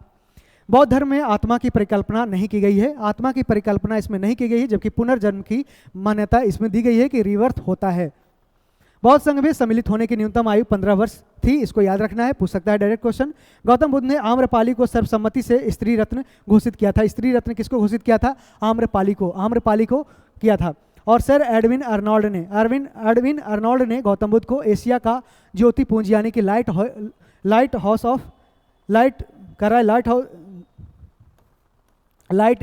ऑफ एशिया, ठीक है, लाइट ऑफ एशिया किसको कहा, गौतम बुद्ध को किसने, एडविन अर्नोल्ड ने कहा था। बौद्ध संगति की बात करते हैं तो बौद्ध संगति 4 होते हैं। प्रथम संगति होता है 483 ईसा पूर्व और ये राजगिरी में होता है। और इसके अध्यक्ष कौन होते हैं, महाकश्यप होते हैं। और ये किसके समय, अजातशत्रु के समय होते हैं। द्वितीय संगति 383 ईसा पूर्व वैशाली में होता है और अध्यक्ष सवाकामी, और इसके शासनकाल तो सवाकामी किसके अध्यक्ष में, ये कालाशोक के समय होता है। तृतीय संगति की बात करते हैं 250 ईसा पूर्व और पाटलिपुत्र में आयोजित की जाती है। मोगलीपुत्र तिस्सा इसका अध्यक्ष होता है और अशोक इसके समय में किया जाता है, अशोक के समय में किया जाता है। चतुर्थ संगति की बात करते हैं तो 98 ईसा एडी में हुआ था, 98 एडी में। और कुंडलवन काश्मीर में होता है, कहाँ, कुंडलवन काश्मीर में होता है। और ये वसुमित्र इसके अध्यक्ष होते हैं और कनिष्क इसके संरक्षण में किया जाता है, कनिष्क के संरक्षण में किया जाता है। और वो क्या होते हैं, कनिष्क नहीं। और इसी समय क्या होता है, चतुर्थ संगति में महायान और बौद्धयान में, महायान और हीनयान में डिवाइड हो जाता है क्या, तो बुद्ध धर्म डिवाइड हो जाता है। महायान में बात करते हैं तो महायान में क्या होता है, बुद्ध भगवान को एक भगवान का रूप देखने को दर्जा देता है, भगवान की मूर्ति बनाकर इसकी पूजा करना स्टार्ट किया जाता है, किसके द्वारा, तो कनिष्क के द्वारा स्टार्ट किया जाता है। और हीनयान में क्या होता है, तो पारंपरिक जो बुद्ध भगवान के विचार हैं उसको ये मानते हैं। तो इस तरीके से हमने सेट नंबर 15 का डिस्कशन देख लिया है। यदि वीडियो पसंद आया तो अपने दोस्तों में इसे शेयर करें और वीडियो को लाइक करें और कमेंट करना ना भूलें, क्योंकि ऐसे कमेंट करने से हमको उस तरह से प्रोत्साहन मिलता है कि अच्छा वीडियो बना है और फिर और भी इसमें अधिक फैक्ट्स या इन्फॉर्मेशन डालने का प्रयास हमारे द्वारा किया जाए ताकि आपको ज़्यादा से ज़्यादा लाभ पहुँचा जा सके। ठीक है, तो इस तरीके से यदि आप बुक को मार्केट से पाना चाहते हैं, इसका PDF पाना चाहते हैं तो क्या करें, तो आप टेलीग्राम एडिटोरिया ज्वाइन कर सकते हैं, टेलीग्राम एडिटोरिया चैनल पे ज्वाइन कर सकते हैं। ठीक है, और वहाँ से आपको ये इसका PDF मिल जाएगा। आपको कुछ PDF अभी सेट 9 तक मिला है, लेकिन आपको जल्द ही सेट नंबर 9 से लेके ये 15 तक मिल जाएगा। 6 PDF बाकी है, तो आपको ये बोर्ड का जो PDF पढ़ा है वो आपको मिल जाएगा। तो यहाँ पे देख सकते हैं कि ये कितना इंपॉर्टेंट ये बुक है। आप थोड़ा सा इसको सीरियसली लेंगे तो काफ़ी अच्छा रहेगा। आप 150 सेट का यदि प्रैक्टिस सेट पूरी तरह से वीडियो सीरीज देख लेते हैं तो आपको निश्चित रूप से सारे वनडे एग्जाम्स में ऐसे क्वेश्चन यहाँ से मिलते हैं जो आपको वहाँ पे देखने, डायरेक्ट क्वेश्चन आपको देखने को मिल जाएंगे। तो ठीक है, तो वीडियो देखने के लिए धन्यवाद और इसे दोस्तों में जरूर शेयर करें और चैनल को सब्सक्राइब करना ना भूलें। Thank you, all the best.